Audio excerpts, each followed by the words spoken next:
We live in duality. Duality. There's two aspects to everything. There's up, there's down, there's hot, there's cold, there's left, there's right. Anytime you want control, your characters are the ones that want control. It's that aspect of your mind, wanting control, your egos. Understanding your own loops and patterns and be able to break the chains. The idea of integration is not to get out of mind and go into heart or going from heart into mind. When you think of you, where do you think of yourself? Who are you? Are you here? Humility is in the heart and pride is in the mind. And if I have the presumption, big believer, that all your answers are in you. You're your teacher. You're your healer. I'm not a guru. I'm not going to fix you. The medicine's not going to fix you. It's just waking you up to the healer that you are.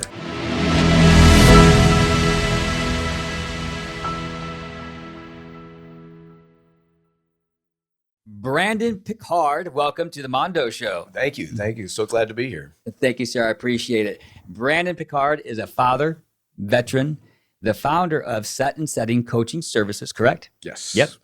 Where he sits with individuals through psychospiritual and entheogenic experiences, and more importantly, the integration work that follows. The most important. That is the most important. Well, welcome, sir. It's great to have you.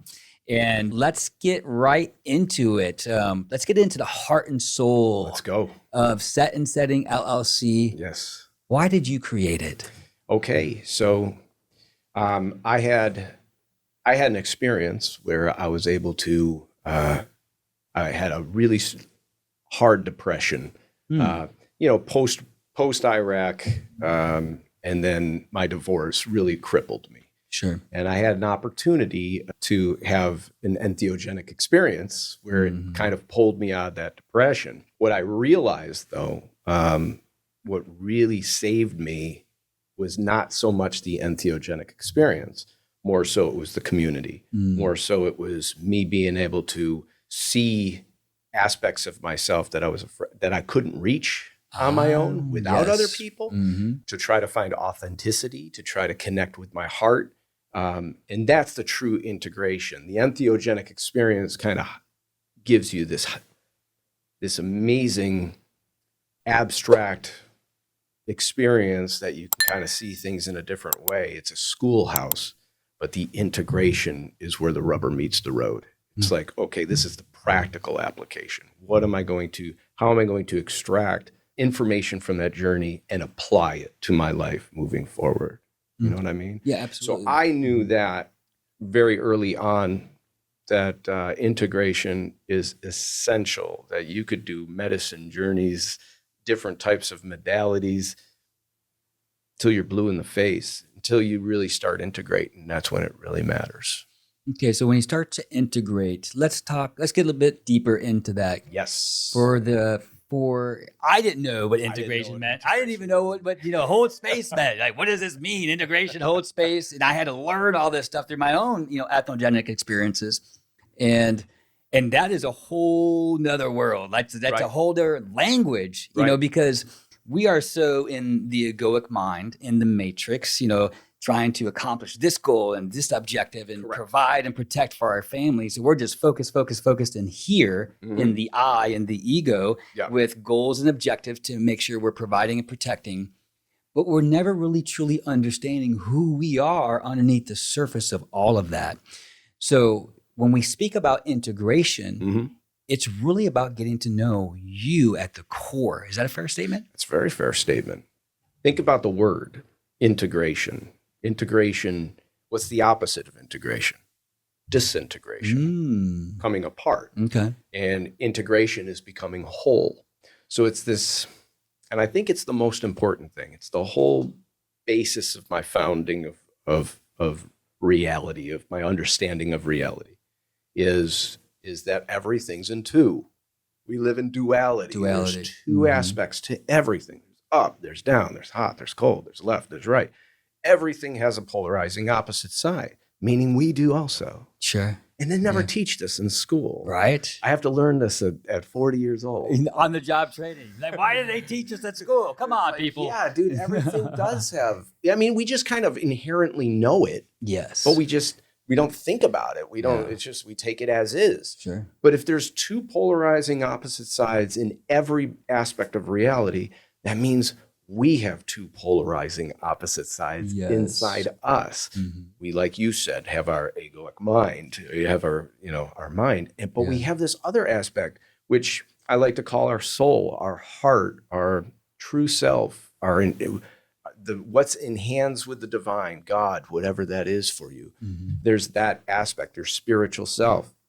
And there's these two forces inside of you, constant. Your mind is everything you've experienced, everything from childhood till now. It's all your firsthand experience, secondhand experience, and it's all wrapped up in this container. But then beneath that is your true self, the aspect of you that looked at this world in splendor. When you were a child, you didn't care about the things you care about now. You looked at this world with limitless possibility. But then your mind, as life starts to happen and experience starts to happen, your mind gets narrow, your visions get narrow. So these two opposite forces are your heart that's open and it's curious and wants to grow. And then there's this mind that's constricting and kind of keeps you small. Learning that, it's like, okay, we by design, the mind is constricting. Your experience, the more experience you have, the more intelligence you gain, the smaller your world gets in a way. Absolutely. When you're a kid, you're wide open. When you're adult, you start limiting, right? Constricting. That is it. So you can almost think of it like that. The mind is the opposite of heart. It's disintegrating. Things are closing. It's that oppositeness.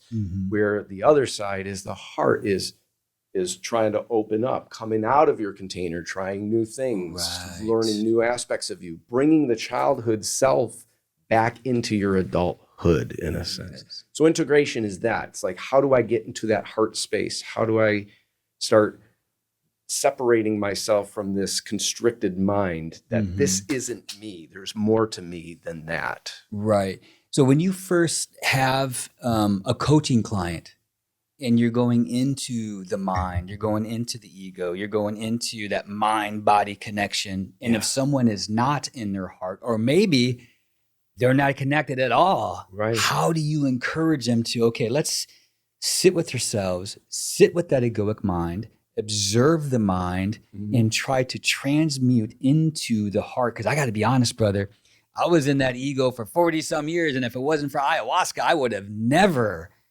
realize that, I'm completely in the egoic mind. I'm focused on providing, protecting, doing this, paying bills, and blah, blah, blah, blah. But meanwhile, I was not connected to the heart, which meant that I wasn't able to give the love to the people around me because I'm up here, not here. And so how can we encourage folks to learn about the mind and then get into that heart? How do we get that? Yeah. I think one thing is for sure that it's recognizing the two. It's recognizing those two aspects. It's so important that we think we're our mind. Right. We're not. Right. We're not your thoughts. You're not your thoughts. And you're a series of characters you think you have control of. Avatars. Yeah. You're an avatar. And you have thousands of them. Yeah. Every single thing that you've experienced, positive and negative, every experience that you've had, you created a character for it somewhere. Yeah, right. Absolutely. And the characters, because think about it, how many things do we do where I don't even think about it. Yeah, it's just automatic. Sure. Someone cuts me off in the line in the grocery store, or on my way to the grocery store, and I get angry, or who is that? That's not me. I didn't think that out and mindfully go, I'm going to be mad at that person. You know, there's no presence of mind really even there. It's just character takes over. Oof. So we have these series of characters in our mind, but your true self, I think, is when you're most present. You can see them when you're present. That's why meditation is so important. Getting back to now is so important because that true aspect of you is present. Your mind is your fears and future and your judgments of the past. Yeah, it's the ego. The ego is always chirping. And, you know, when you're in the present moment, it's so peaceful. And there's a reason why when you're in the present moment, like right now, I'm staring at you. Right. Now I'm not thinking about anything else. That's Brandon Pickard. He's right in front of me. But why am I such at peace right now? Because something is absent. The ego. Yeah.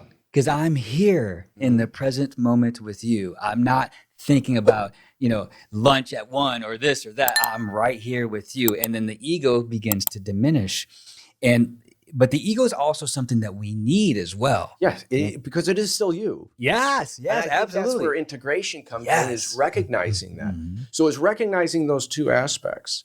But remember we're talking about duality, those two aspects, they have characters. They have characteristics. Your mind wants control.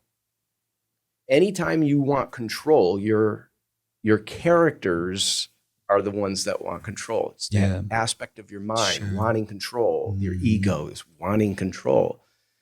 The heart is letting it be. It's the opposite, right? The ego is judgmental, where the heart is compassionate. You know, it's so hard to have this conversation because, you know, it's so complex. It is. But I can talk about this all day. I can break this down all day. But knowing that, so I can see where I am, I can see if I'm in my mind or if I can see if I'm in my heart just by the characteristics that I'm feeling. If I'm judgmental about something, that's coming from my experience. That's coming from my intelligence. Where I like to say my heart is my consciousness. It's my connection with you. I want to say one point real quick because it's really important. Sure. It's the idea that, Armando, you're like, your ego, your mind is so unique, so individual that no one's walked in your shoes. No one experienced what you experienced it, nor perceived it the way you perceived it. You're that different from everybody else on earth, and same with everybody. Absolutely. Our minds, our egos, if you want to call it, I call it mind. Our minds are all different, are completely different. However, at the same time, our hearts are exactly the same, because my heart knows what love feels like. You know that feeling. Absolutely. I know what despair is. You know that feeling. I know what loss feels like. You know that feeling. So so you can see it when me and you are having a conversation about something that's happening in my life, right? And I tell you about it.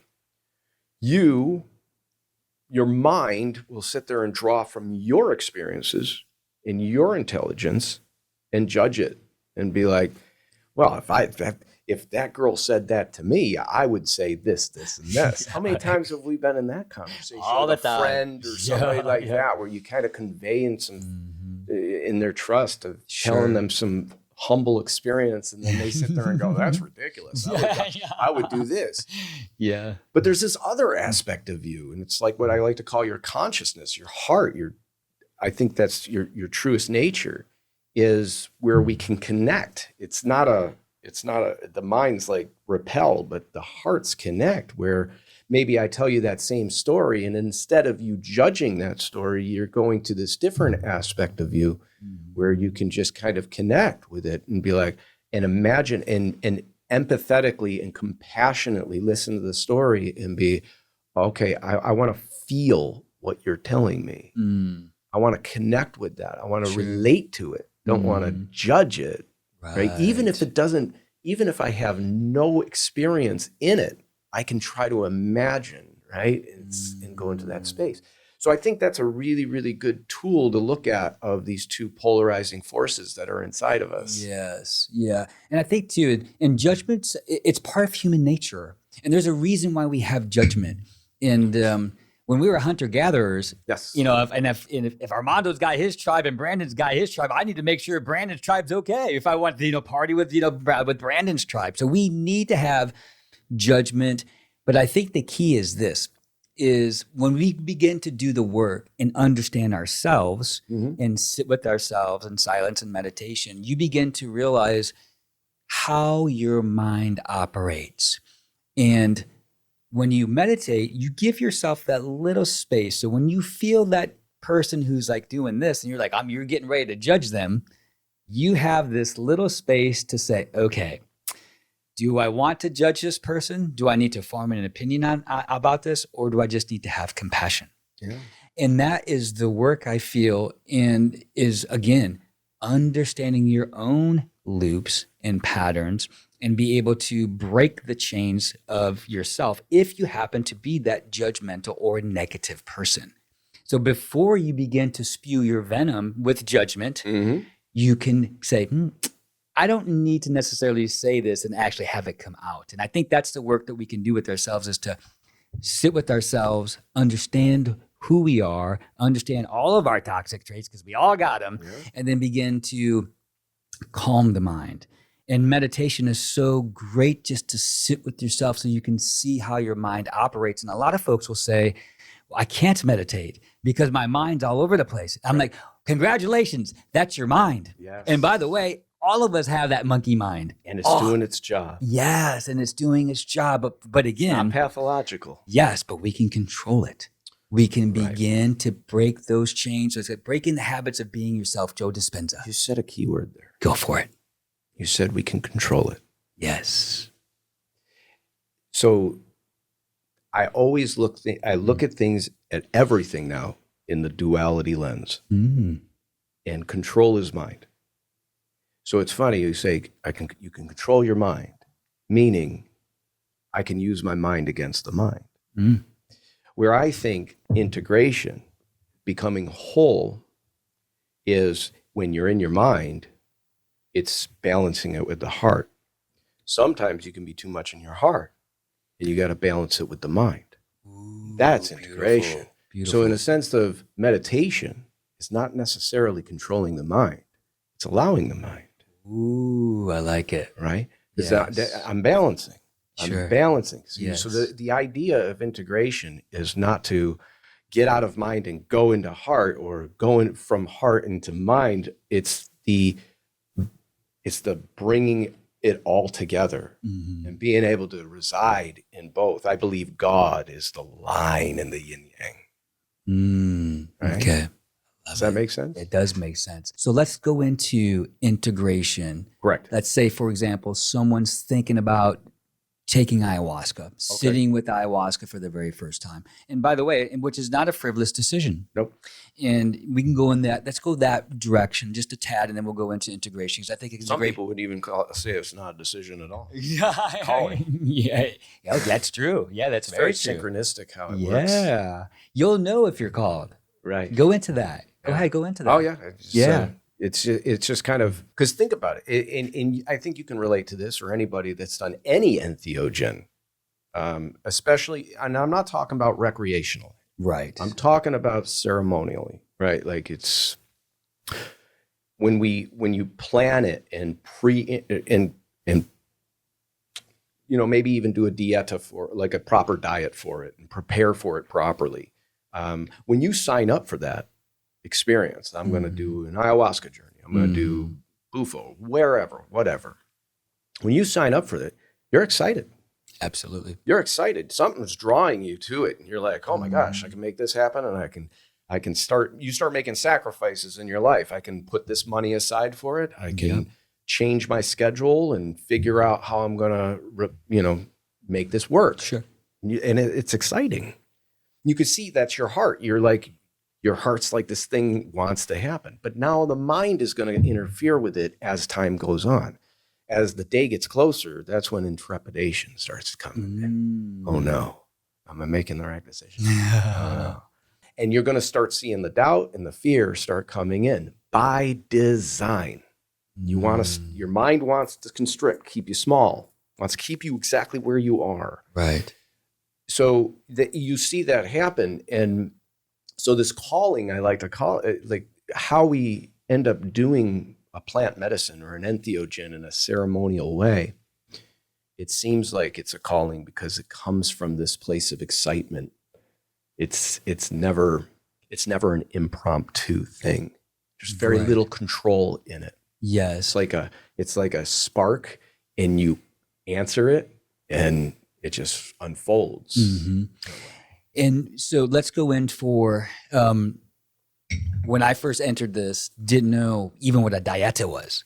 Right. Yeah. So what is a dieta? So someone just signed up for an ayahuasca experience. Mm-hmm. They receive an email from a healing center. And just like you said, this is not for the recreation. This is true healing work. Ayahuasca is an intelligent medicine that can be used to help you uncover wounds in you that you didn't even know that you're dealing with. And it's up to you. But when somebody first signs up, they get an email saying about a dieta. Then they get an email saying about pre-integration. Explain what that is. Yes. So, like you said, I didn't know what integration was. So me neither.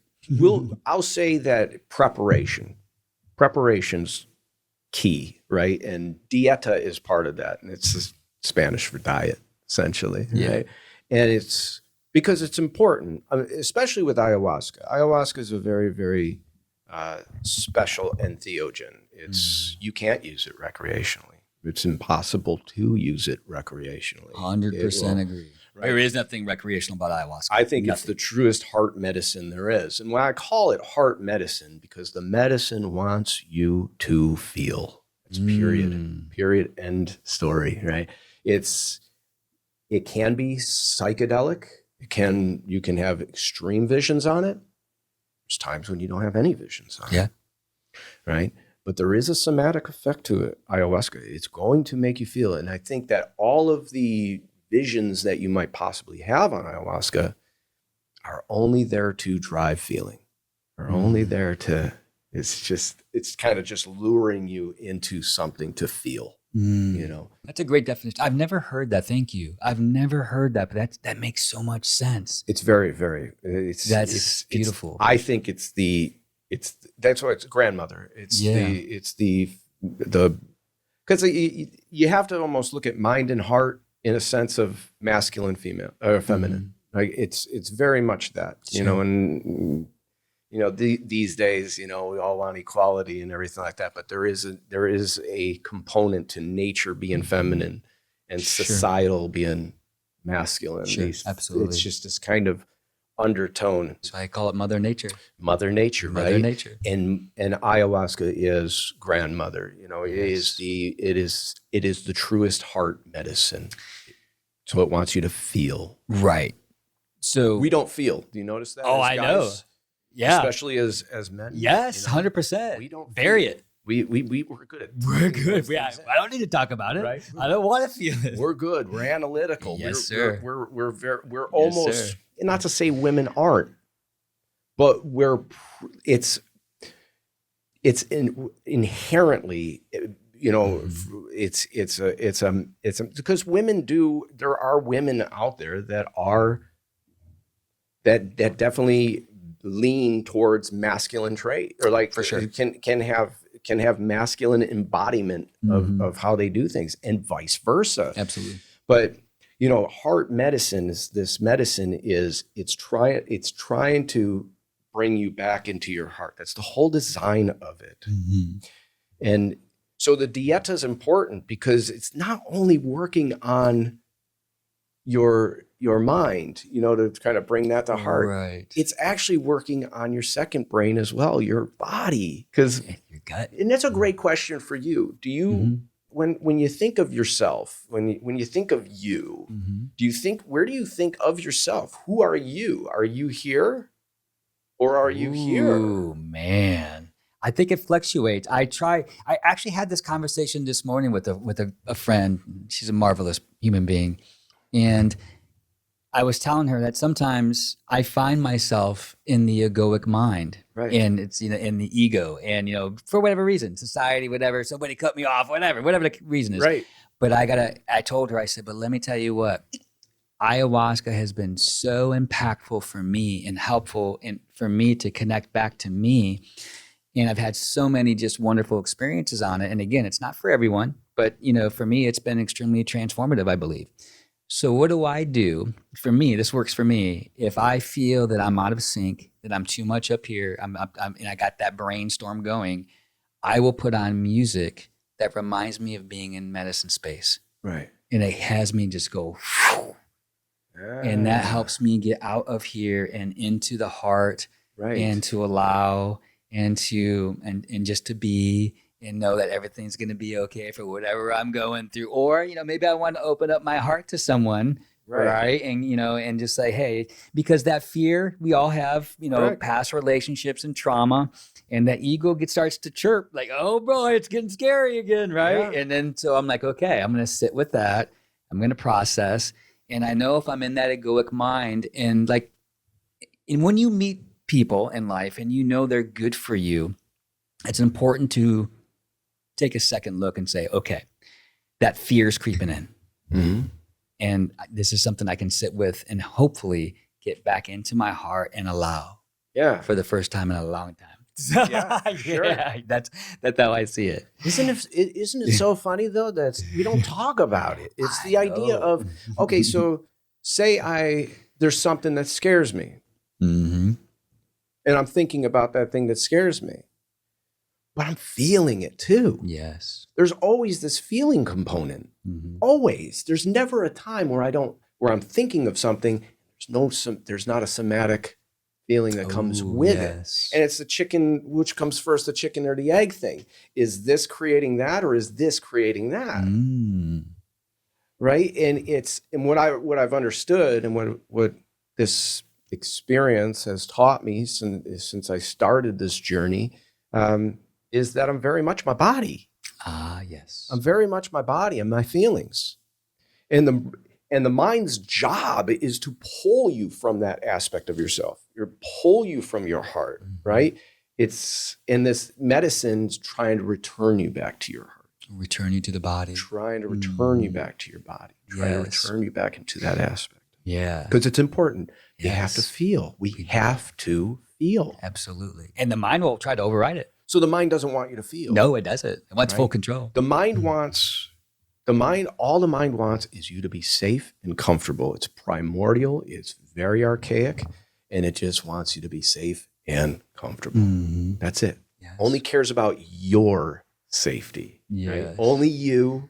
It doesn't care about anything else. Right. It cares about the organism. You're the organism. Ooh, nice. It's beautiful. Right? Yes. And so this, but the body is, I feel for other people. When I feel love for somebody else, I feel it in my body, when it's a connector, the body's connecting, we're all one. Mm. And it's this, and that's where I where the medicine kind of showed me to focus, to try to be empathetic and compassionate, not judgmental. Right. This is conceptual. It's judgmental.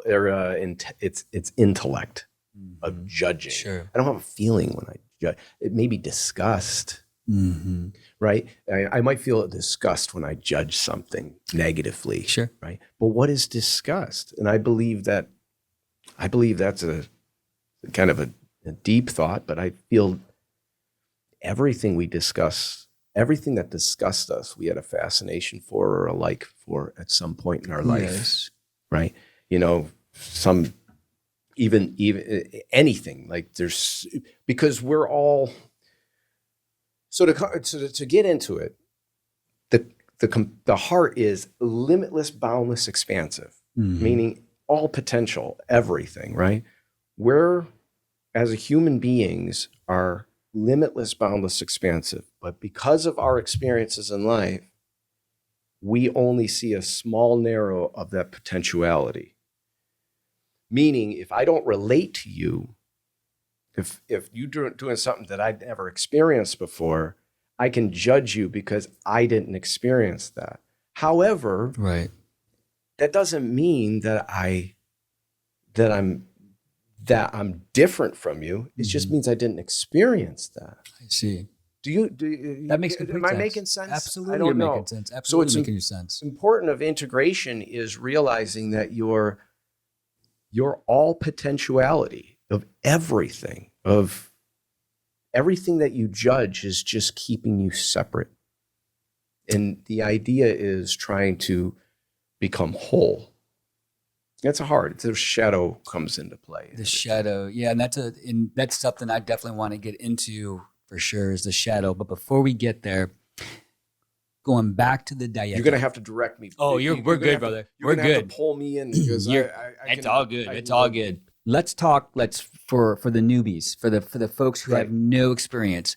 So Dieta means it's a diet, but go into like, what does that mean, diet? I'm so sorry. No, it's okay. No, you're good. So so it's not only working on the medicine's not only working on your mind, it's working on your second brain, also your body. Yes. So the idea to go into this medicine is you want to go in as a clean vessel. Perfect. Completely. Yeah. What does that mean, clean vessel? To go in there eating only your macronutrients, not the supplements, and look at the labels of the things you're eating, of all of those ingredients that are not natural at all, and how much of that is already in us and stored inside of us. This medicine is going to clean you out. It is ayahuasca in particular. Yes. So clean you out, meaning purging. And it's going to be purging either through vomiting into a bucket, baby, or it's going to be purging into, you're going to be sitting, constantly going up and having to use the bathroom, right? And it will do that. It will clean you out. It's going to work on every aspect of you. So it's I can't allow the medicine to truly connect to my heart and work on that aspect if it's sitting there working on my gut the whole entire time. Bingo. There you go. Bingo. Right? Yep. It's like, there's a sacrifice that's involved in this. How bad do you want this? There you go. How bad do you want to connect to God? How bad do you want to find, to get out of the position that you're in that's so undesirable? What's driving you to do ayahuasca to begin with? And it's really take a look at that in the preparation leading up to. You got to look at it through that sacrificial lens. Like, how bad do I want this? And I'm going to sacrifice the food I typically eat on the 9 to 5, and I'm gonna eat more mindfully. I'm gonna be very, very aware of the things I'm putting into my body for this experience. I want to clean myself out. I want to get off the medicines unnecessarily that I'm taking. Yes, it's important. That's a huge one right there. That's a huge one. Yeah. And so just to recap, so when you sign up for an ayahuasca experience, you'll receive an email that says, okay, we're going to go into a dieta. And that dieta may mean for the next 7 days or 10 days prior, we're going to eat clean. We're going to eat clean chicken. Maybe it is fruits and veggies. We're going to clean that vessel. No processed foods, no sugars, no ultra processed foods. Because if we truly want this, and we want to make a change in our life. And again, ayahuasca is medicinal. There is nothing recreational. When you make a decision for ayahuasca, it's a decision that I want to have some type of impact in my life and have a change in my life. So therefore, I'm willing to sacrifice this, and I'm going to be the clean vessel. I'm going to be able to allow, and with the clean vessel, if I'm not eating McDonald's and Burger King and Popeyes, that's going to allow the medicine to go into and do the work. It's going to be a little bit easier for the medicine. That's kind of the thought process, right? 100%. And then even going a little bit further, that even prior, I'm going to start stripping myself from maybe things that are negative, like the news. Yeah, that's another aspect. Yeah, that's outside of Dieta. It's minding your energy. It's figuring out, what does the news bring you? Typically, it's going to bring anxiety. Despair. Despair is what's going to bring. That's exactly what's going to bring. Or it's going to feed that judgment. Ooh, yes. It's going to feed that mind. It's like the idea of, okay, which one are you feeding? If you feed the mind more than you feed your heart, if you're more external than you are internal, you're going to be stronger at the mind than the heart. It's just complete basic understanding. The idea is to balance. So going into this experience, if I want to see more love in this world, right? Well, how am I preparing for that experience if I'm watching the news judging a whole half this is part of the world, Oh my gosh, yeah. right? Yep. So it's connecting with self in that experience. It's trying to be inward, going inward, working on breath, those things, practicing that, journaling, really being in the now as much as you can, because that's what this journey is going to be. That's what ayahuasca is going to be. Ayahuasca is, it's amazing. It's the most present medicine I think there is too, because you can, even when you're going off into the past, even when you're going into the future, you're in your heart the whole entire time. And you're having a struggle. You're having a struggle with the mind, but you can't go anywhere. So here's an idea. Sure. Idea is you feel an immense amount of loss because maybe you lost somebody that was close to you, either through a breakup or through death, whatever. Wherever you are, and you might have these really, really intense feelings. And what our mind sits there and goes, well, I want you to be safe and comfortable. Well, let's distract this. I got to get up and do something. Sure. I got to control this situation. I got to get away. I got to escape. I got to hit the pantry and eat everything I can. Distract or escape. It's distract or escape, right? Well, there's nowhere to go on the medicine. You getting that feeling, there is no distract or escape. You're forced to see it, and you'll resist it. There'll be times when you're like, oh my gosh, I got to get up. I got to get up. I got to distract myself by talking to this person. Or looking at that person. Get up and sure, absolutely. I got to just get the heck out of here, right? Yes. But what this medicine's trying to show you is there's nowhere to go. The only way to is through it. And you got to go. You got to surrender to it. Yeah. You got to feel, and it's a beautiful, beautiful experience when you can finally get to those spaces.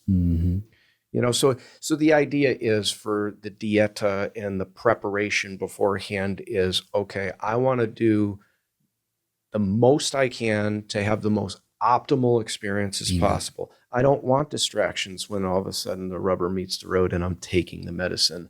I don't want to have to keep getting up and going to the bathroom. I don't want my journey to be limited because I didn't prepare properly. Beautiful, beautiful. And so they prepare, they work on their diet. Yeah. They're actually taking it serious. They're doing journaling or whatever. And you don't have to do those things. It's up to you. It's entirely up to you.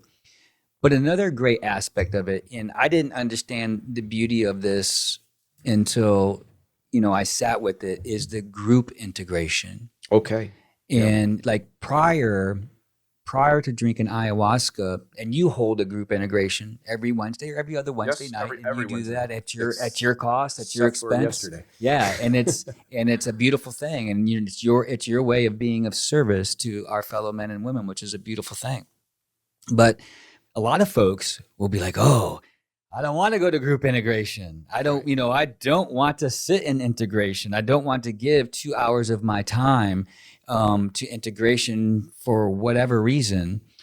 But I would argue that there is so much benefit in group integration. I never would have thought that before because, we're so in the I, and I don't need anyone. I can do it myself, right? Right. It's impossible. You can't do it yourself. And when I went through your integration, and sitting with the folks, listening to their pain, listening to their stories, listening to how you guide them through.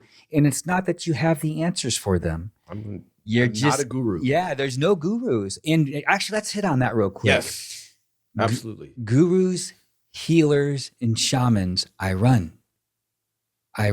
I don't feel comfortable because I feel that it's someone who is in their egoic mind. And not all of them, can be placed in that category. However, my radar is up when I hear that. Yeah. It's up. Right. I see it as a red flag. And in today's plant medicine space, there's been a lot of challenges with the gurus and this and that and that. And I think it's something for us to realize. I think that's the problem because, Sure. like, for me, who am I to judge if someone is a guru or someone is a maestro or someone is a shaman or any of those things? They may very well be. I'm not. All I know is this. All I know is, and what I've been taught with in my experiences is that humility is in the heart and pride is in the mind. And if I have the presumption to say that I'm a guru or I know any better, that's coming from a place of pride. And that's coming from my mind. And my mind is completely individual and only thinks about me. There's no God in the mind. None. Zero. Right?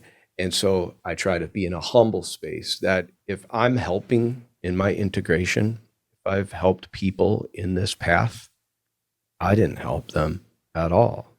I was in hands with God. I was a conduit at that moment. I was in my heart in that experience, and it was passed on, but it didn't come from me.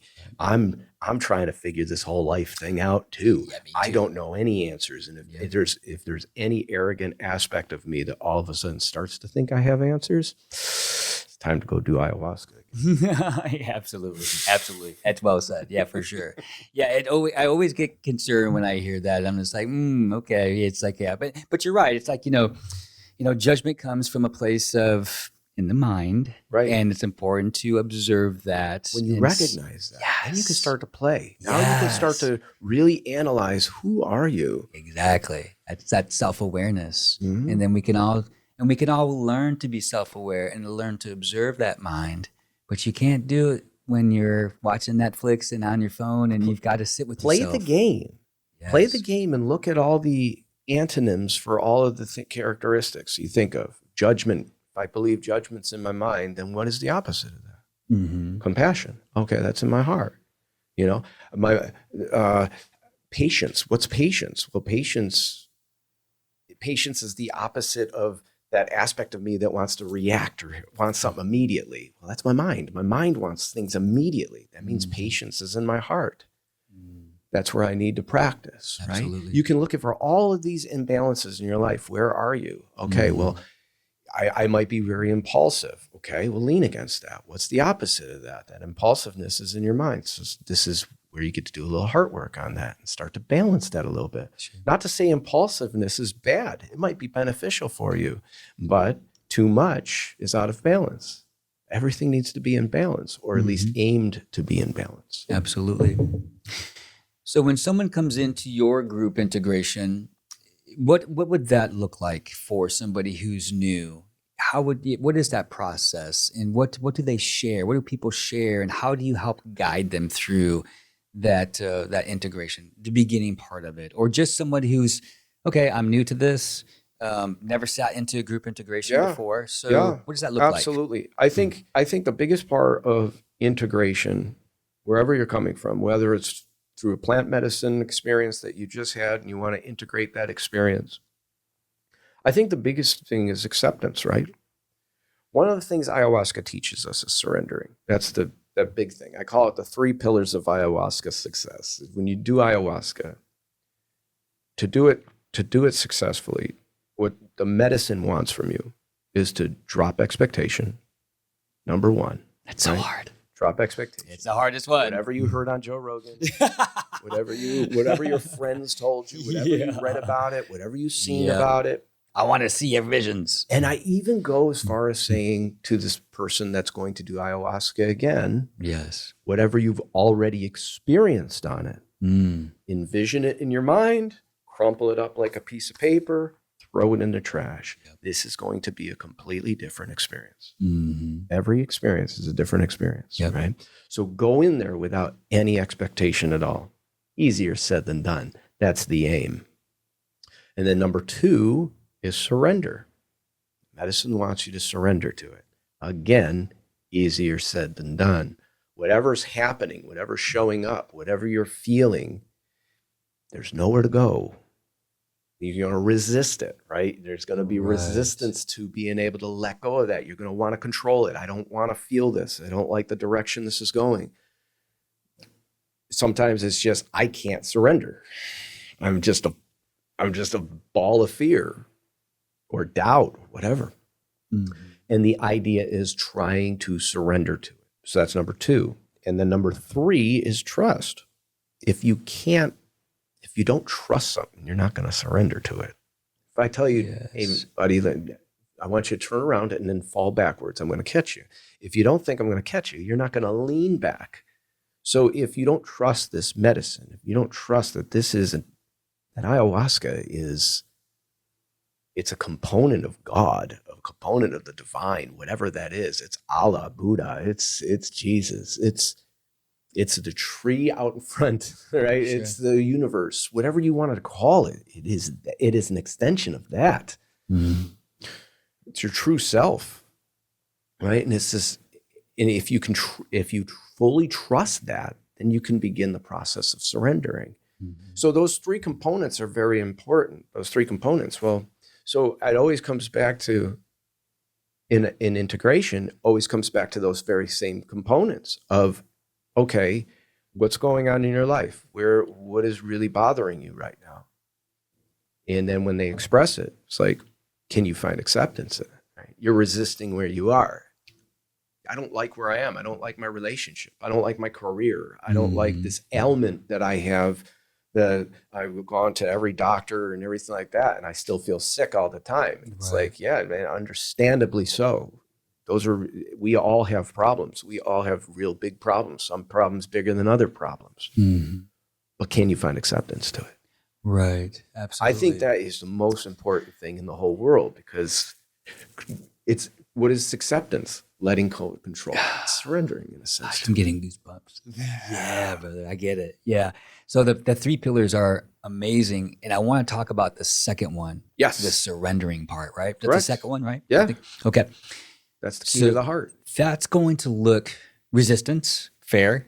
When you're sitting on the mat. We're a series of surrender and resistance. Let's break it down for someone who's never been on the mat. And now I'll interject a little bit what I experienced in my somatic experience the first time drinking the medicine. What is that resistance? Because it's going to look different for everyone. So for me, when I first drank the medicine, the resistance was in the body. And here's what it was. It was me itching, not wanting to sit, looking around. Yeah, what's going on with this person? What's going on with that person? Oh my God, look what's going on over there. And I did not, that was me resisting. And even though I could feel the medicine in the body, it is churning, it is going, I could feel it. I'm starting to get itchy. And all of a sudden I feel like, I think I might puke here pretty quick. But that was all, it's uncomfortable. Right. It was extremely uncomfortable. Right. And then finally, when I was able to surrender, because I really had no choice, the vomit came up and I released, it felt like I released just a weight, And then the journey began. Yeah. That was just the start. But what does resistance look like for other folks? If it's not somatic, what other things have you seen? Right. Think about it just in that aspect right there, the word resistance, right? And because you said surrender, right? We got to surrender to it. Well, all of those characteristics you described, what'd you describe? Itching, you had itching. Yeah. You're looking around, right? All those things. What is that doing? What is that doing? Trying to control the situation. It's distracting. It's distracting you. Why? Because you're uncomfortable. What's your mind want again? Your mind wants you to be safe and comfortable. Yep. So your mind is doing everything to resist what's happening. Okay. Right? So it's trying to control the situation.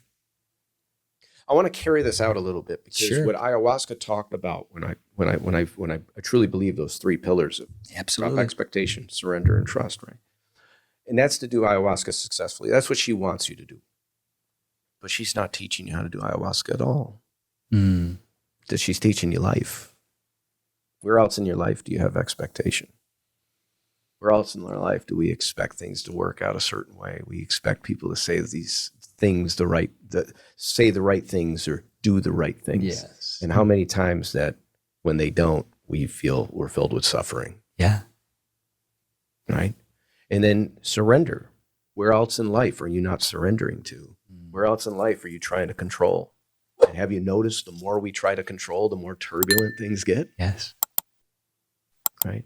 It's the idea of controlling the things that you can control and letting go of the things you can't, surrendering to the things you can't. Yes. Kind of bringing us to that idea of acceptance, where I am in my life, all these things that are happening in my life that bringing me such despair. Can you accept it? Can you find acceptance there yet? And it's important. It's important because and then lastly, trust real quick is the idea of trust, that you don't need to do ayahuasca to connect to God, to connect to the source, to connect to your true self.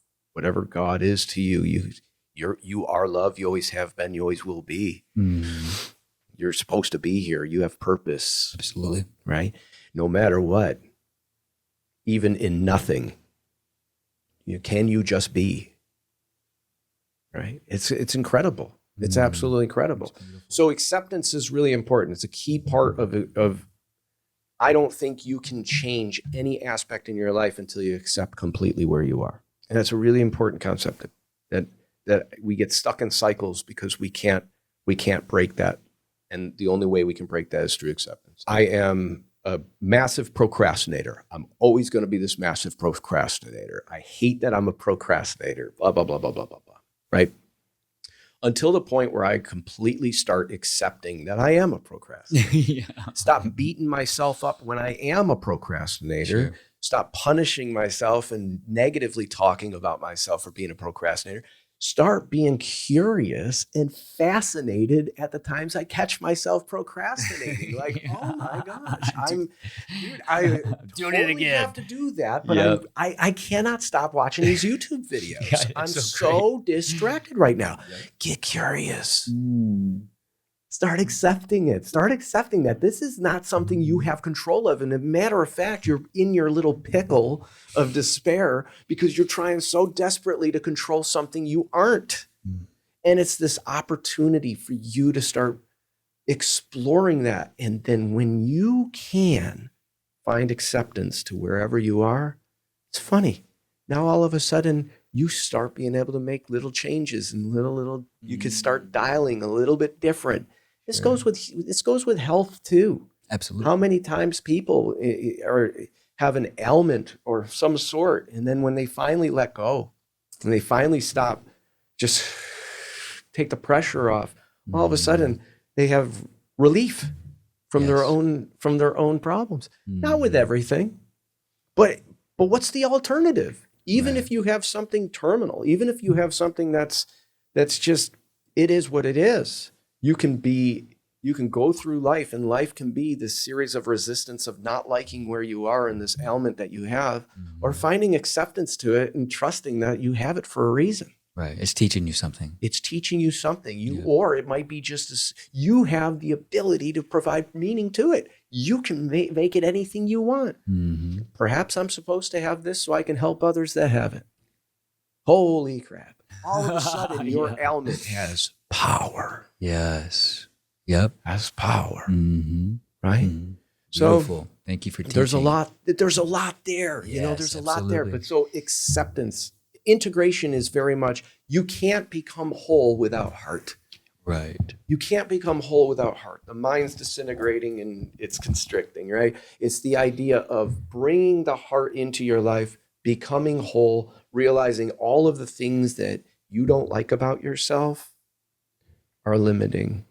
Start loving who you are, every aspect of you, all your idiosyncrasies, all your imperfections, all of those. Start trying to be you again, like you were as a child.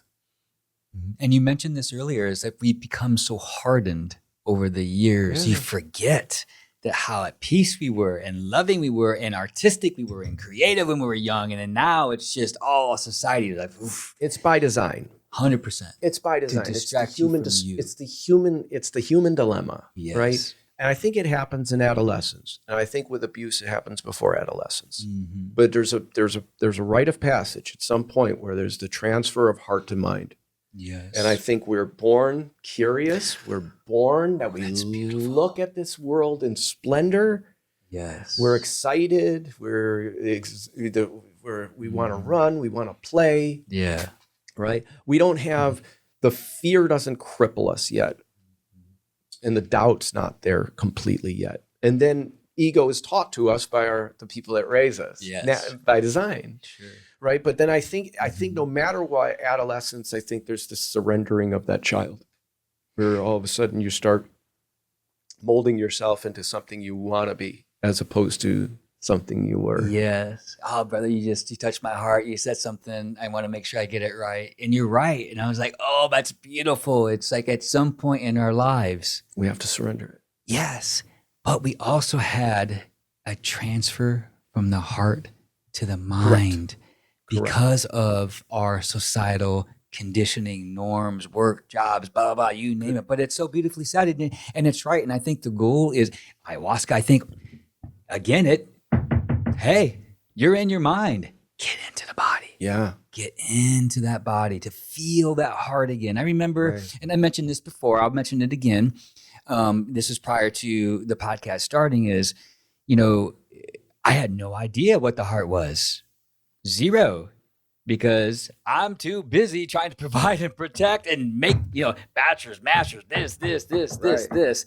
And before you know, you're completely disconnected. Yeah. And then I remember somebody asking me a question about the heart, and I had no idea what they meant. Yeah. Because of the societal conditioning and programming and all the stuff we have to do to make it in the world, in the matrix that I call it. We all call it the matrix. Right. But it's just the way that you illustrated that and articulated that was beautiful and magical. And I want to just really hammer that down because you're right. And I think that's where a lot of us are at, is we're all up here. And it's not, it's because it is by design, because we had to, just for our own self-preservation, is to be up here, just to make it in this crazy thing that we call this world.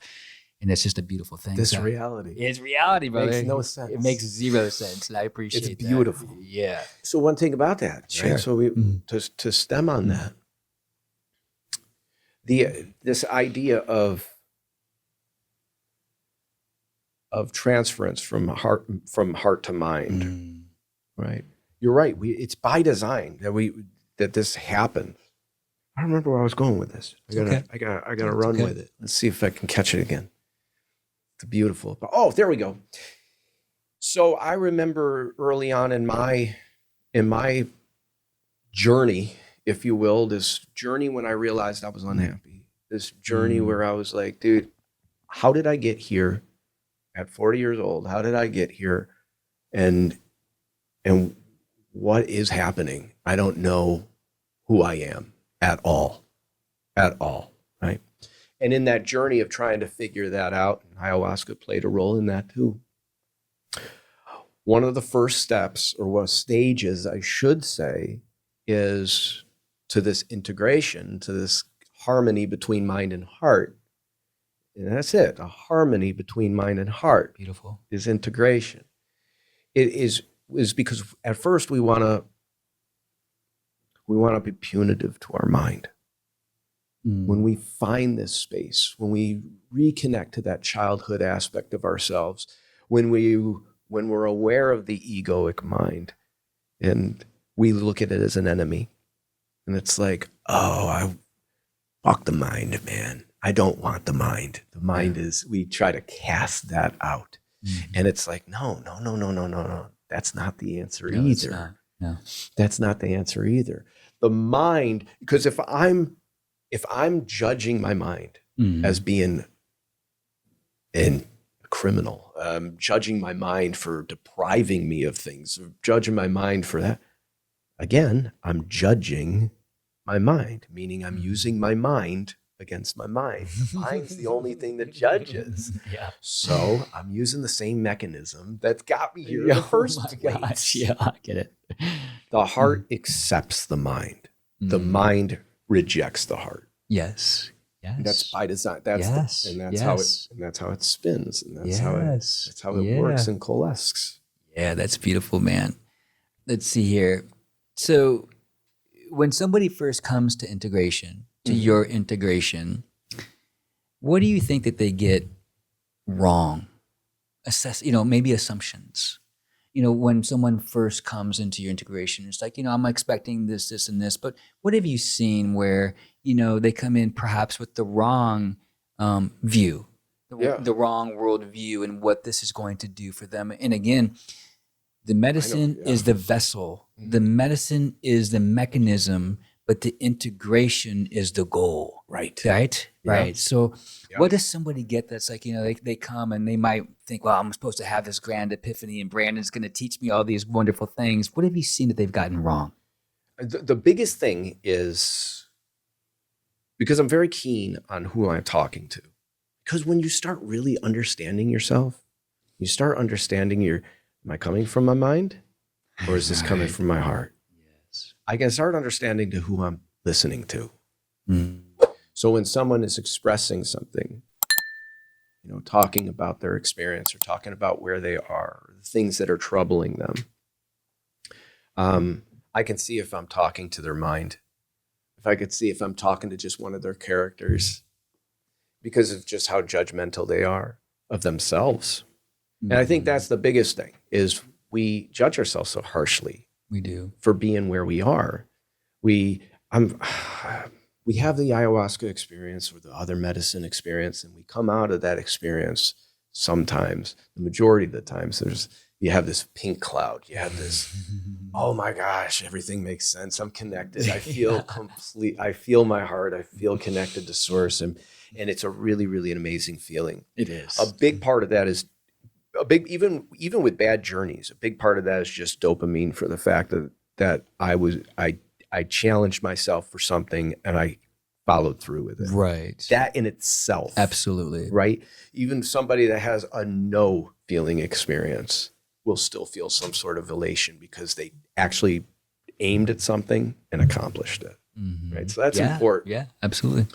But they'll come from that pink cloud, but then after time, nothing lasts forever. Everything changes.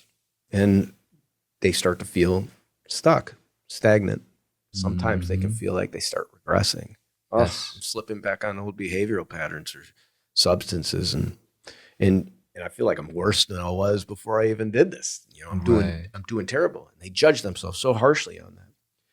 So in integration, a lot of people new to integration think that they're doing something wrong. Where they are is because of them. Where they are, they didn't try hard enough, or they're not sacrificing enough, or all of those things.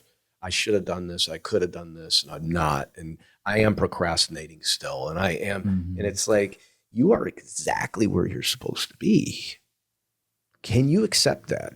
Oh, right? Start there. That you're not at fault for being where you are, wherever that is. That's where you are in your process, exactly where you're supposed to be in your process. Wherever that is for you, and how you feel about yourself in wherever that is for you is exactly on par. Yes. You're not behind, you're not ahead. You're exactly where you're supposed to be.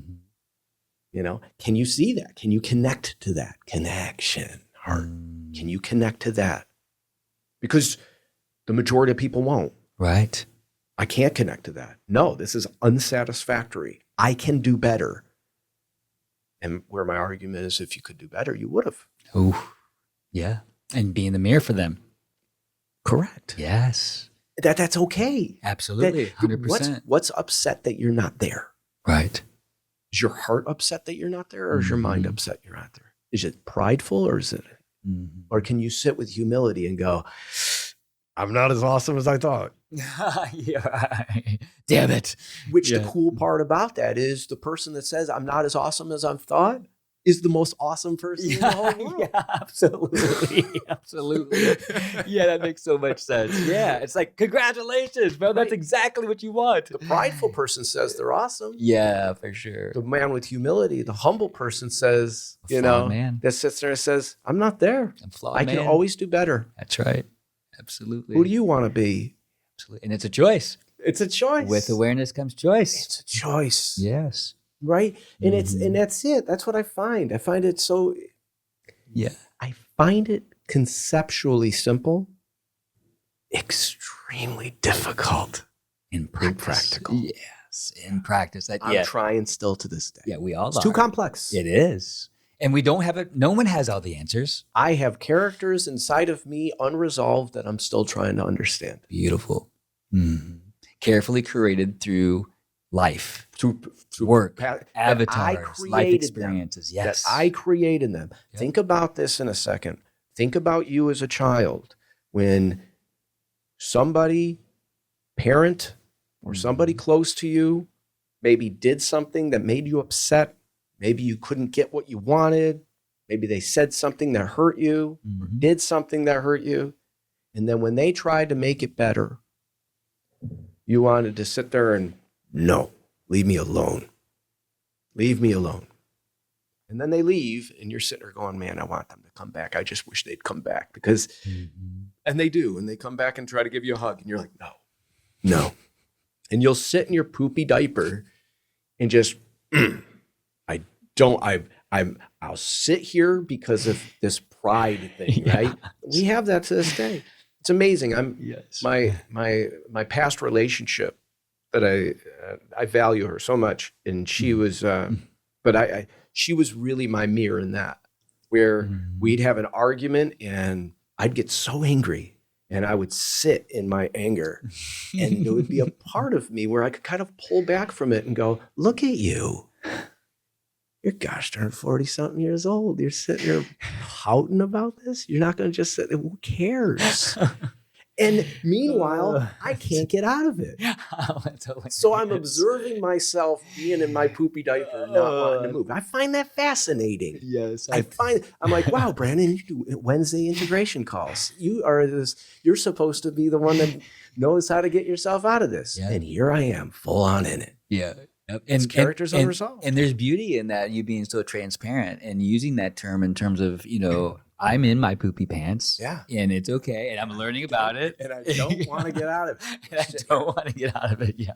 I've actually stolen that with a friend that I help from time to time. It's like, hey, you're in your poopy pants. I stole it from this man, Dr. Scott, who is a mentor of mine. Ah, yes, absolutely. Yeah. I remember Dr. Scott for sure. That's a beautiful statement. What is okay? So somebody goes through their ayahuasca experience, or let's back up. Somebody goes through your integration. They haven't drank ayahuasca yet. Okay. They've done the Dieta. They are now going to sit with ayahuasca at a place, and I want to focus on this. Set and setting. Set and setting. Set and setting. All describe that for someone. What does that mean?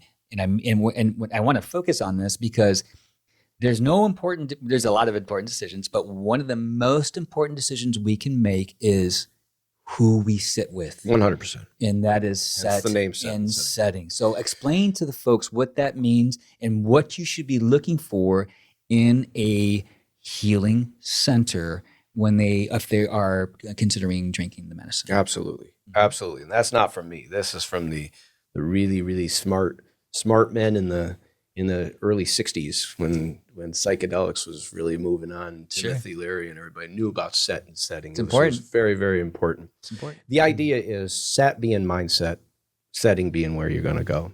It's very, very important because these medicines, not just ayahuasca, but any entheogen, they are a heart component. There is a ego dissolution in all of those medicines. There's a moment where you can watch your ego kind of disintegrate and you can kind of go off into this creative space, which is your heart. The mind is protector. That's what your mind is. All these medicines, if you're going into these heart spaces, what's the opposite of that? Vulnerability. So you don't have that discerning eye. You can't really pay attention to, you can't have this somatic experience or this psychedelic experience with a discerning eye. You can't have it. So to be able to fully surrender into something, you have to fully trust the place you're going to be doing that 100%. To. Who's holding that container for you? Without a doubt. Are they taking care of you? Are you a risk to yourself or others? Are there other risks out there that is a threat to you? Sure. And can they hold that space for you properly in the times you need them? You know, are they bothering you too much? Are they interfering with your experience? Are they giving you the space to have your experience, and can they assist you when you need them? Absolutely. You know, so it's really important to have those things. So setting is extremely important. For other entheogens, I believe set is important too, meaning mindset. If you're going into, especially recreationally, if you're going into a mushroom experience stressed out, you're probably going to have a bad experience. Right. You know, you're inviting whatever that is, right? But when it comes to ceremonial ayahuasca and even ceremonial other medicines, I'm okay with a bad mindset. Sometimes I think a bad mindset is exactly what you're there for, right? And maybe where I would tweak that a little bit is, can you bring positivity into it? I don't want to suffer anymore. I'm suffering, but I don't want to suffer anymore. That's why I'm here. Right. You know, can you have that intention really, really something to anchor for, that remember, need not forget why you're here. Right. So if the journey goes sideways, it's supposed to. Oh, yes. Yeah. No journey, even the bad journeys. If I could people focus on, I don't want to have a bad experience. I don't want to have a bad journey. And I think Timothy Leary, it might've been Timothy Leary. I might be making this up, but I've read somewhere where it's like, no experience is a bad experience. They're all learning experiences for us all. And, you know, we get so focused on wanting to have those visions or have these grandiose, you know, expansionist experiences, but those don't always come. Right. And it's part of that mindset that you had articulated earlier, is that, you know, not to have any of those expectations. Correct. And to just let it be what it is. The beautiful thing about ayahuasca, especially, is it's heart medicine. It's going to show you love. That's all it's doing. This is a really, really interesting concept that I really love. And it's the idea that ayahuasca is just that. She's just love. And that is it. She's and I say she's an extension of the divine, which I believe God is the same way. Just love. Right?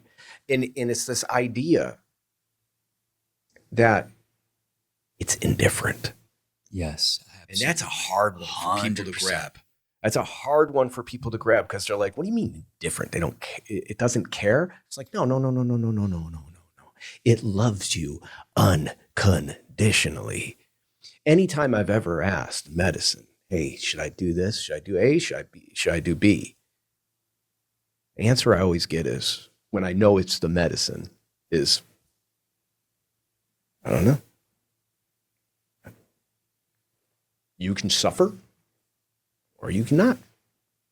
Do you want to surrender or don't? Right. Yeah. You want to struggle? You want to lay down? Right? It's like, it gives me the options. It's not mad at me if I'm wrestling or tussling with something that I'm resisting, that I don't want to surrender to. The medicine's not sitting there going, you're screwing up, man. Yeah, right, exactly. It's telling me you're exactly where you're supposed to be. Yeah, you can't fuck it up. Yeah, you can't mess it up. You can't fuck it up.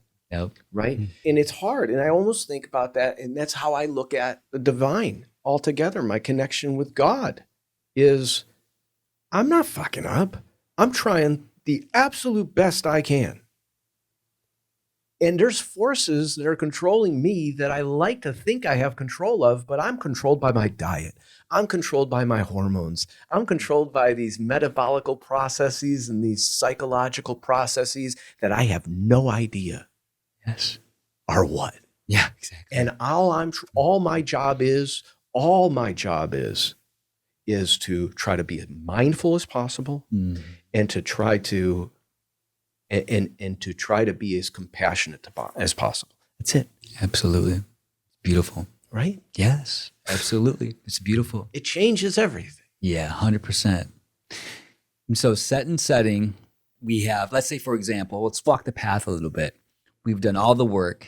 We've done the Dieta. We've done the pre-integration. We've done our due diligence. We've picked a place that we know is reputable, and we know we're going to sit with the medicine.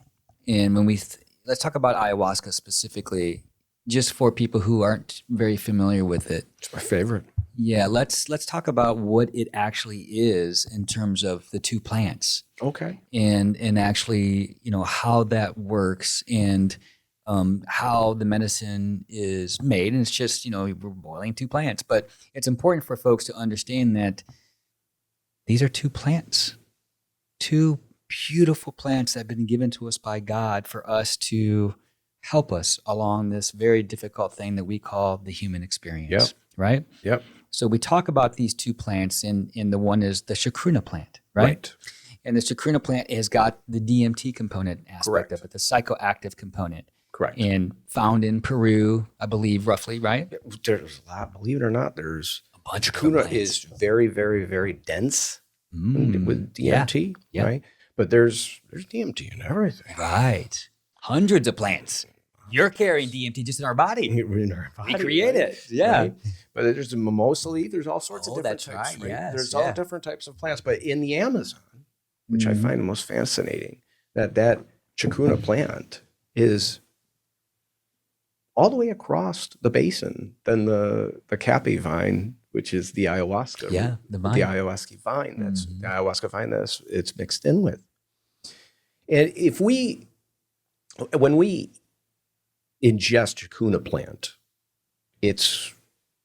our body digests it, no problem. Our liver has a enzyme that breaks that up. So what's so special about this medicine is it's the chacruna plant mixed with that cape vine, which is the ayahuasca. And what happens is there's an enzyme called monoamine oxidase in your liver, and what that does is that basically it's an enzyme that binds to the DMT and makes sure that it doesn't go through the barrier. It doesn't go through your digestive. You don't absorb it. Well, the ayahuasca, that monoamine oxidase inhibitor in that ayahuasca vine makes that enzyme not work. Just shuts it off. And you're flooded with DMT. Absolutely. Now, DMT smoked, or it's a lot shorter. Yeah. A lot quicker of a 15 to 20 minutes roughly. Yeah. Roughly. It's a pretty short-lived thing. But because it's ingested, when it's ingested, it's a whole different thing. And it can last anywhere from 4 to 8 hours, sometimes longer, sometimes shorter. Everybody's different. Right. Absolutely. And so and when someone goes for the first time to drink ayahuasca, it's a very small amount. Yeah. It's a very small amount. Well, not me at first. Originally, right off the go, I think I drank more than I should have, and but it's pretty intense, right? Sure. But it doesn't matter. But you're right. There's some that start off, and there's so many different schools of thought. Yes, Even in the Amazon, I'm not talking about here in the United States and stuff like that. I'm talking about even in the Amazon, different tribes, different areas and regions have different takes on what they feel the proper practice is, right? The Dieta is different amongst the different areas and regions. Yeah, 100%. Right? So it kind of comes down to it. What is that? What is the structure? What is the structure of us wanting to have a ceremony go a certain way with the diet being a certain way? If that's not control, if that's not mind, right? Yes, it's like we society have to put control on on nature. Yes. On the limitless nature. Yeah. So it's the mind heart thing in itself right there. That we need it. We need structure. We need to have a proper dieta and everything like that. But just because one area in South America feels that's the proper dieta doesn't mean that's the end all be all. There's other areas that think there's different. Absolutely. Yeah. Thank you for mentioning that. Right. So it doesn't have to be one way. It doesn't have to be and one way. And then some brews have different plants or having additional plants in it. And it doesn't they don't just have chacruna plant. They might add another plant, a third plant or a fourth plant. Right. I'm trying to remember. I can't remember there was one brew where it'll come up here in a couple minutes, but yeah, it was completely different. And I drank this brew in Peru. And all my experience has been in the States, and then going down to Peru was a whole different experience. Right. And some different plants as well. But I will tell you from my minimal experience in Peru, Americans tend to, I should say, maybe supersize everything. We want turbo. We want the most amount of DMT possible. And I think Peru kind of has maybe a different thought process. Mm-hmm. But comparing the two from my own personal experience between what I experienced in Peru, the medicine, and what I experienced in America, they're both wonderful, profound journeys. Right. There Absolutely. isn't a right or a wrong. Mm-hmm. Kind of goes back into what you said, is everyone's going to do things a little bit differently. And I know some folks will say, well, America, they don't have necessarily shamans. They might have music playing in the background, surrounded by facilitators and integration specialists and volunteers. Where in Peru, there was 2 people. Yeah. There was no other help. It was That's all it was. So, and not that you should compare the 2 experiences. I had a wonderful experience and learned from both experiences. Mm-hmm. And there doesn't have to be a one way, or, America, you have to have this, or, Peru has to have this. They were both wonderful experiences, and they were designed specifically for the person. Yep. And that's where they are at that particular time. Exactly. I don't feel, and I think that's the mind at its best when I sit there and say that tribe or that region is the right region. Beautiful. Everything else is wrong. Beautiful. Now, I say, when in Rome, be as they are. If you're you may have done ayahuasca 1,000 times, but you're going to go to this region in Peru to do ayahuasca for the first time there. Mm-hmm. And they sit there and have they present what they feel preparation looks like. Mm-hmm. Even though you're very well experienced in what you've done and done it 1,000,000 times. Sure. Do their dieta as they want you to. Yes. Honor that. Honor the space that you're going to. Absolutely. Right? Try not to judge it. Now, we need discernment. And that's what I say. That's where set and setting comes into play in my whole practice. Is I don't tell people where to go. That's one thing I don't. I don't promote the medicine. I don't give the medicine. I don't tell you where to go. I just emphasize due diligence, Absolutely. Be very, very, because you're going into something that's so important. And it is dangerous. It is very dangerous. People can take advantage of you. There are snakes in the garden everywhere, and snakes in every the garden sector of society. Right. So you got to do your due diligence. Mm-hmm. And I tell somebody that's going to do ayahuasca for the first time, and they're trying to look for the proper place or setting, I say, ask a bunch of questions. Yeah. Research it and ask a bunch of questions. Right. If they can't answer those questions, or they don't answer those questions, don't go to the place you're not invited. Absolutely.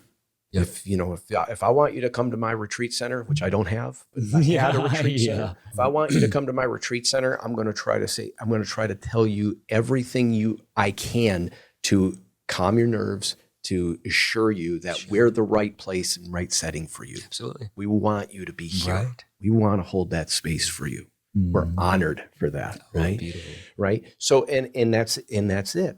It's not about the money in that situation. If they're not going to answer the questions that I need, they're just, they might not be as focused as. I remember first place I went to was the Soul Quest here in Orlando. Absolutely. And I just remember how important it was for me, because it was I was very skeptical of the whole experience. I was excited about it, but I didn't know what I was getting into. And I just remember how important it was for me. Dr. Scott was randomly called me 2 weeks prior to me going just to see how I was. Or it was a week out. We were a week out. That's and just impactful. Calling me a week, there's about 30 people going to be showing up to this thing. And you take the Right. time to talk to me, and it's not Absolutely. rushed phone call or something like that. How much Yeah. that mattered to me where I was, that I was in that week out. I was at the place where I was already, where the trepidation kicked in. And when I was trying to think about figuring out how I'm not going to go. Yeah, exactly. I don't want. Yeah, What excuse can I come up with that Yeah. makes me not be able to go? Yes, and I've had a friend who was going to that trepidation is real. Yes. That trepidation is real. I had a friend who went to Soul Quest probably, I don't know, 4 years ago, and it was her first time drinking the medicine. A week prior, she broke out in hives. Yeah. Because she was, I mean, it is real. And you bring up another great point about authenticity in the human connection is I see you, I value you. I'm going to reach out to you to know that we care about your well-being rather than I'm just worried about catching a check. It's a big deal. Yes. It's the biggest deal. Someone doing Aya for the first time is a huge deal. Yes, 100%.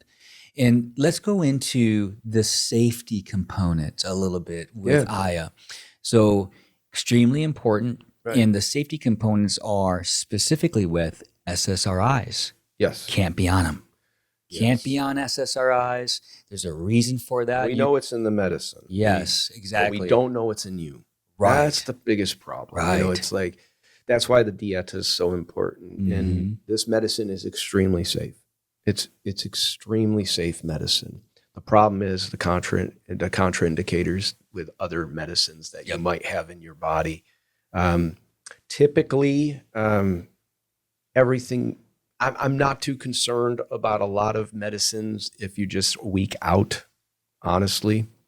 The things that kind of really concern me, though, are your SSRIs. Right. Serotonin overload, right? Not only that, but your any type of medicine that's going to mess with the receptors, especially if it's going to be like a selective receptor at this certain time. Like, so there's not only just SSRIs, there's SDRIs, SNRIs, all kinds. There's all sorts of different types of things that I say avoid, but they pass them out like candy. There's not a lot of research. That's the problem when it comes to ayahuasca. There's not a lot of documented research on, okay, this medicine mixed with this medicine, where it's a lot of it is there with the little research that there is, they know for a fact that I think, what is the, whatever Prozac is, what's fluoxetine, I think it is.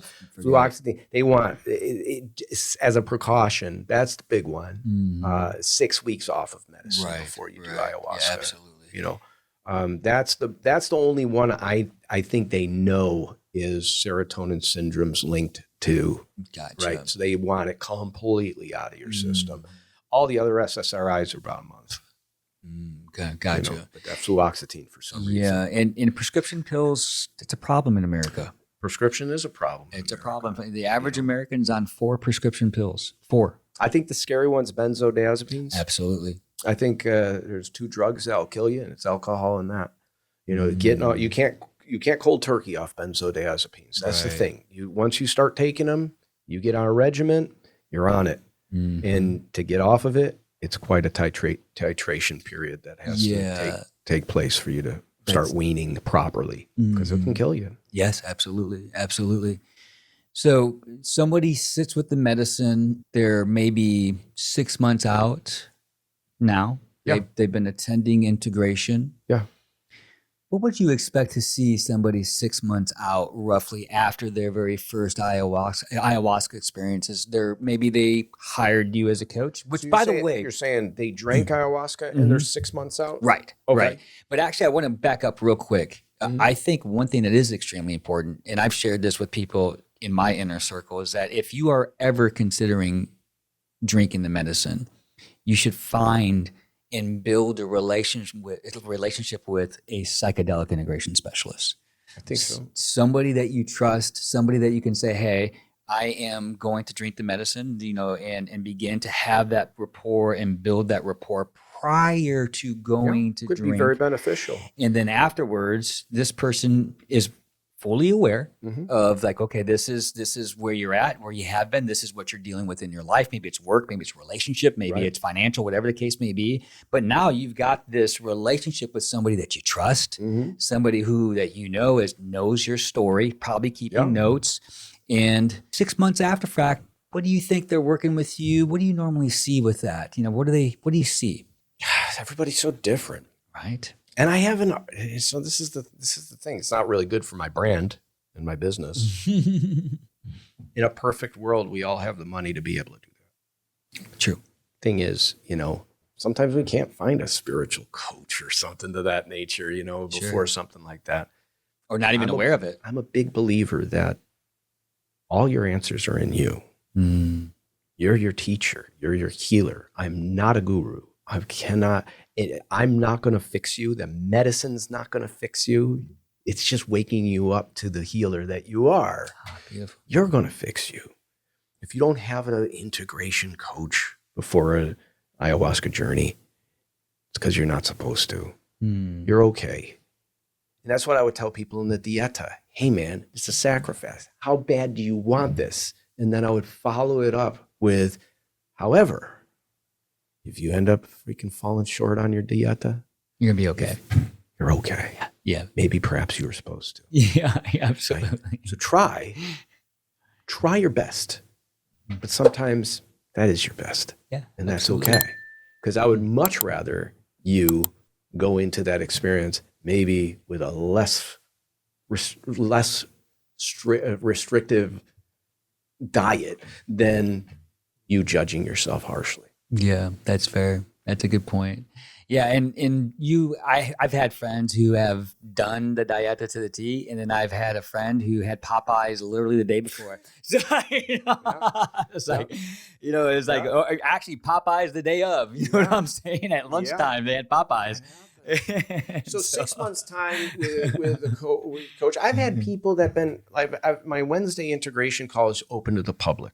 That's one thing for sure. Yes, for sure. I've been doing that since 2019, which is crazy. And then I have one-on-one clients, right? I've had one-on-one clients that need just as little as maybe a session, maybe 2 sessions, 3. I have had clients that was like, we've been doing this a year and a half. One-on-one clients. Yeah. And it's pricey if you really invest that, Sure. And it depends on how willing are you ready to drop expectations, surrender, and trust? How willing are you ready to find acceptance to where you are?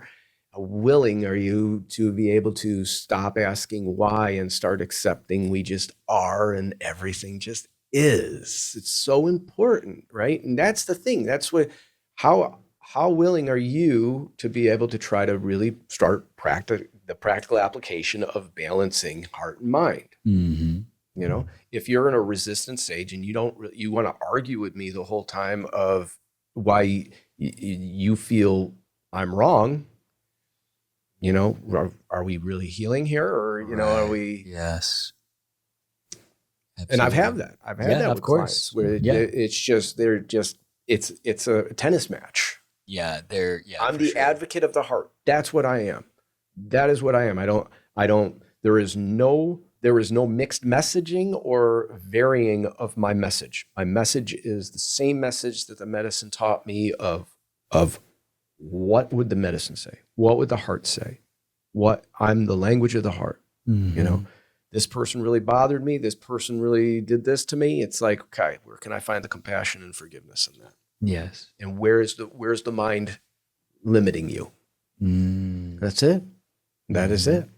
Yeah, I want to get into the veterans here. Let's go. Yeah, and about get into the veteran stuff, and I think it's extremely important with what the veterans are going through right now. And VA starting to come out saying psilocybin, trials, MDMA trials, all extremely beneficial. Yep. But you never hear about ayahuasca, which is interesting to me. And I think I was trying to do a little bit of research on this, and I think one of the reasons why is that it's so hard to, what were they saying, to measure ayahuasca. Right. like with DMT and psilocybin, you can measure, what this is for, exactly the measurement. You're going to get 100 grams of this, but with ayahuasca, that's because every brew is going to be different. Some of the brews are going to be stronger, some are going to be lighter. However, we have a plethora of veterans that are going to Peru, Mexico, they're exploring, and even the United States now, because there's ayahuasca centers, healing centers all over the place. Yeah. So we've got them in Maine, we've got them in Florida, Texas, state of Washington, and who knows where else, right? So, I believe that ayahuasca has been extremely helpful and beneficial for me and for what the veterans are going through in terms of, post-traumatic stress. Most veterans have been through a divorce, that just wrecks you, it wrecks you in every different way, emotionally, financially, all these different things. How could, what do you believe? Do you believe that ayahuasca is beneficial for the veterans? Oh yeah, absolutely. Absolutely. I think it's funny. I've talked to a lot of people about this, actually. Ayahuasca has a component where I don't think there's a clinical benefit to it. There's a component to ayahuasca that I touched on originally when we talked, and I said it wasn't the ayahuasca necessarily, it was the community. Beautiful. Right? Yes. It was the people I was doing ayahuasca with. Yes. It was the space. It was the experience. In a clinical setting, if I'm sitting in a chair with a counselor and took ayahuasca, I don't think I'm having that same experience. I would agree. And you're right. How do you, I've had experiences where with very little medicine and gone extremely far. And I've had experiences with a lot more medicine and was stuck and didn't have the same, So it's really weird. There's every ayahuasca experience is different. It is. It's completely different. Yeah, for sure.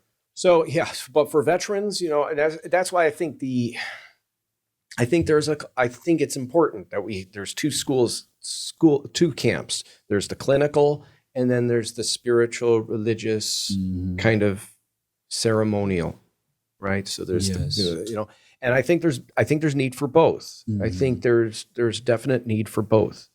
But ayahuasca, I don't think has both. I think that's going to always be a ceremonial thing. Agreed. I think it's always going to be in that religious sense. Yes, and there's been studies on this. There is additional healing that comes in that group setting. You can feel the consciousness. You can feel another layer of something is present. Something is going on. You can feel when someone's going through something. I remember, my first experience that night, I was shocked at what I saw, and I always will tell people this is like, the one good thing, I wish someone told me this prior to going. It's like, hey, you're going to see, hear, smell things that you probably have not ever had in your life. And it was so eye-opening to me to watch another human in his process, because I had never experienced anything like that before. And it touched my heart. Right. Watching a grown man, a veteran, pounding on the ground. I remember, and I could feel his pain. I could feel what he was going through. And then his comment was, I'm so tired. And I didn't know what that meant, but I thought it meant he's tired from the grind, trying to provide for his family, just constantly going.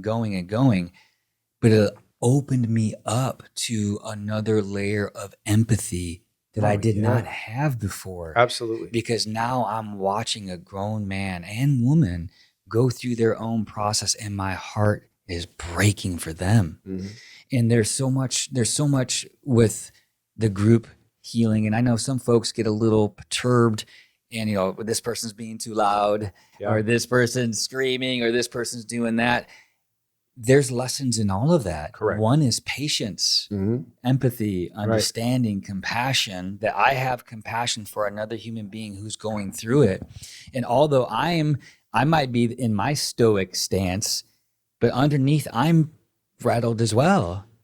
There are times with medicine, especially, a nuclear bomb could go off outside, and I am so in my experience, I wouldn't know it. Right. So if the person next to you is snoring and it's really getting under your skin, explore that. That's what, as a facilitator, I would, when they would, hey man, can you move me? This person's bothering me. Be like, we can, but do you want to? Do you want to, or you want to be with this for a little bit? It's pulling you from something. Yes. And so it's important. It's kind of there. That's a real good note that you touched on. The veterans thing I find amazing because I've worked with a lot of veterans in facilitator role with ayahuasca. What I find fascinating about it is the majority that's done ayahuasca for the first time, very seldomly does it bring up trauma from the war, from their experiences in Iraq or Afghanistan. I found that, and I had one person in particular that was a Vietnam veteran that didn't have, when he did ayahuasca, it didn't pull up, because that's what that's the initial fear, especially a combat veteran. Absolutely. What the hell is it going to show me? Now am I going to get, because I feel like that's going to be the theme, and it always comes back to childhood. Typically always the journeys come to childhood. Absolutely. Kind of speaks volumes. Yes. And going back, it all boils down to childhood, I feel. That's interesting, though, that with all the people you've sat with all the veterans, the war never came up. It's not always. I mean, there's been times it has, right? But I'm talking about usually the first time, first time with medicine. I hear more about childhood than I do about the actual instances. Interesting. Yeah, that makes sense. And going back to your comment that you made when you gave the person the advice, it's like, do you really want me to move you? Yeah. You helped me through that. You probably don't remember. I don't. Yeah. So the first night, it was a struggle bus. I was so frightened because I was watching all these 11, 15 beautiful humans go through their experience. And there were some folks that were really, really super duper struggling. And the veteran next to me was pounding on the ground and screaming. And I was like, holy shit, what the hell did I get myself into? Yeah. It rattled me so much that the fire's going, right? In the middle. Everyone's facing the fire. You guys are up at the top, at the altar, right? And I became so rattled that I ended up turning around away from the fire, away from the veteran who was pounding on the ground, because I felt like the shepherd trying to take care, and I couldn't, I was feeling his pain, and I couldn't deal with it. Right. So I turned my back to the fire and to the veteran. And you came to me, you put your hand on my shoulder, and you said, I won't say his name, but you're saying you're doing this for him. You're helping him, I think is what you said. Or you said this. You said you're being strong for him. That's all you said to me. Yeah. And I turned around. That's amazing. Yeah. It was just, I turned around, and it was just that moment that it just taught me so much. And then the beauty of it is, I understood your message. I fully understood it. And, it's like, okay, he's right. But again, this is how we can do the work on ourselves, is to realize where we're at, how our mind is thinking. And just by that gentle touch and your gentle words was able to just redirect me. Yeah. Yeah. It's beautiful. That's amazing. Yeah. It's beautiful. It was beautiful. And so veterans struggling right now, everyone's fully aware of that. The VA is, I'll just say it's incompetent from my mouth. Bureaucracy. Yeah, it's a bureaucracy. It's a bureaucracy. Yeah, it's a mess. It's a complete mess. And their healing path is to push SSRIs and other medicines down your throat. The healthcare system in the United States is extremely flawed, and it's so embedded with corruption, and so the VA obviously has certain contracts that they have to adhere to and have protocols that are directed by those contracts. And so they can't, there are wonderful, wonderful individuals that work for the VA, without a doubt, that are selfless and helpful and want to do anything they can. But the system is just so rigged and stacked, and they're backed up and they're bogged down. Staff has been minimalized. People aren't getting the individual care that they need. They don't. Yep.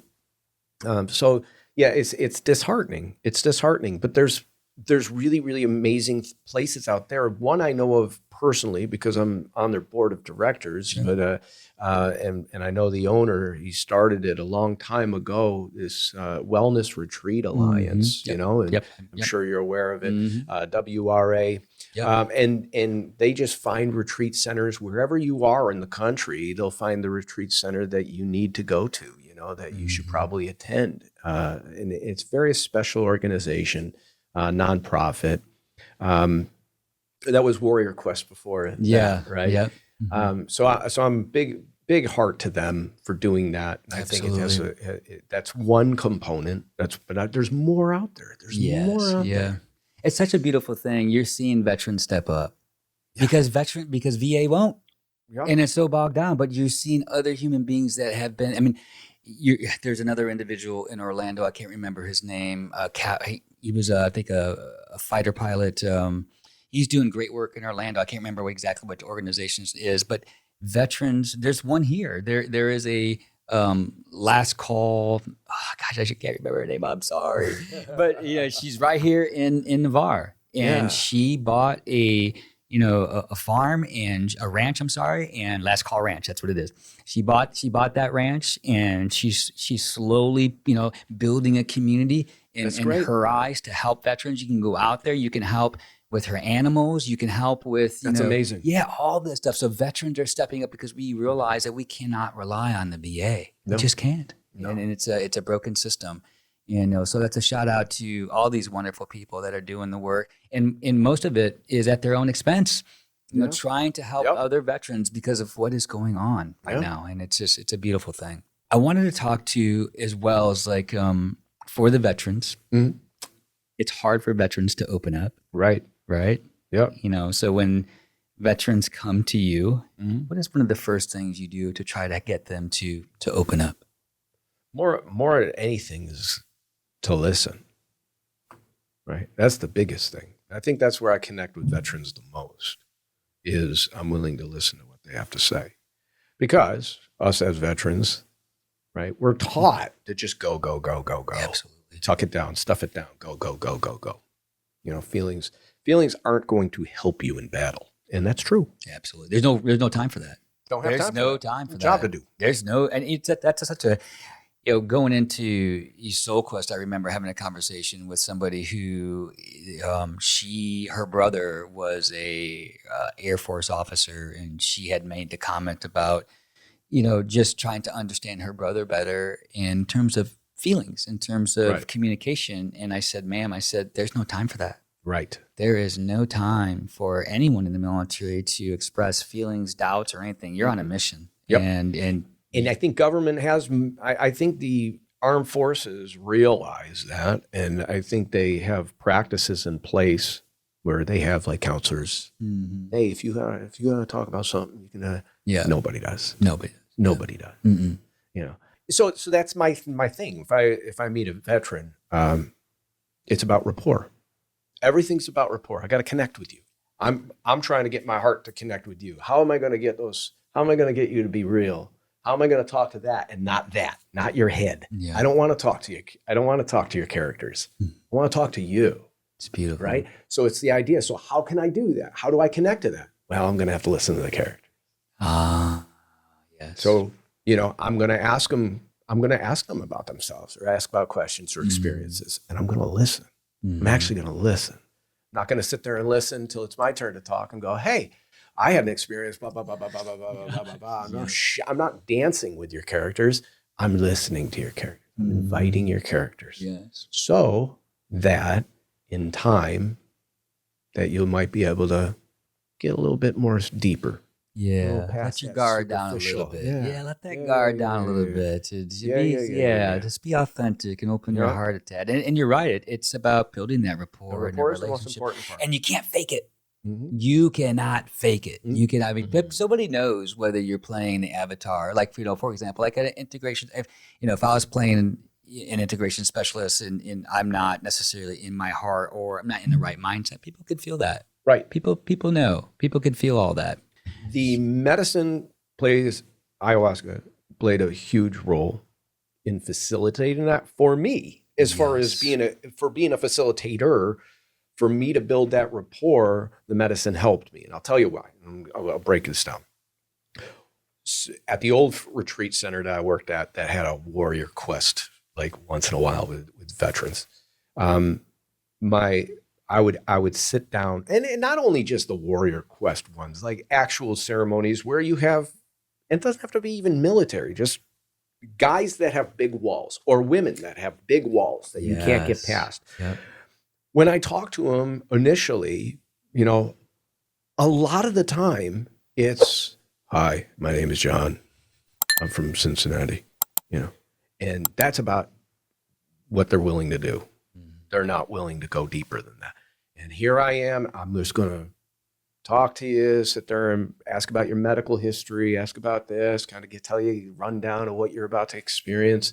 I'm going to give you the 3 rules of ayahuasca, of surrender and everything like that. But it's very light, but I want to get that connection. I want you to know who I am, and I'm not an enemy. I'm here for you, and I got your back, and you're in exactly where you're supposed to be right now. I truly believe it. I'm so glad you're here,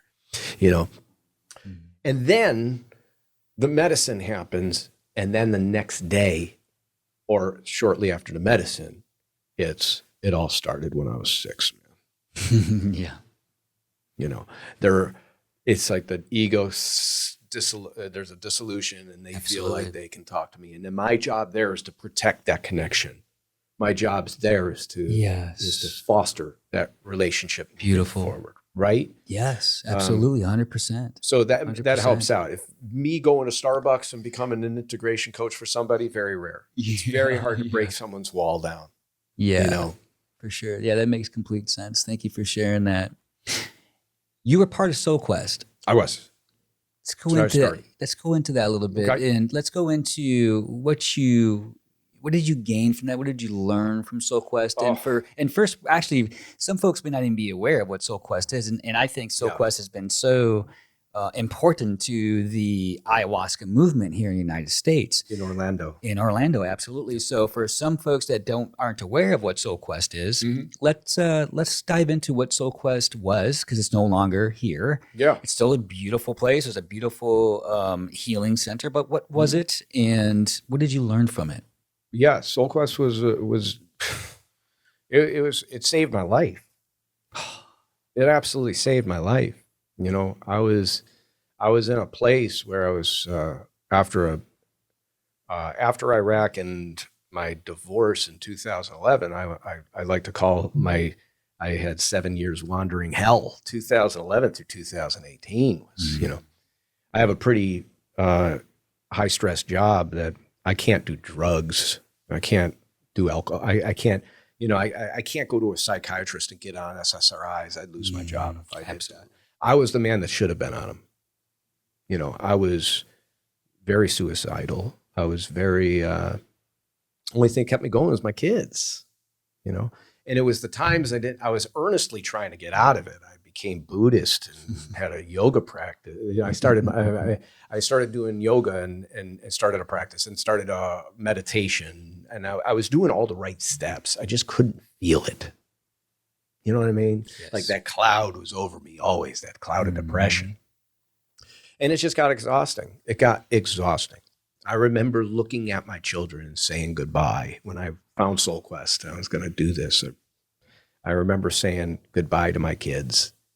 And in my mind, I was at peace knowing that if this didn't work, I was going to kill myself in Cocoa Beach. I had it all planned out, I think the worst part about it was I was just so tired. I was just so tired of suffering. The worst part was a big part of me didn't want it to work.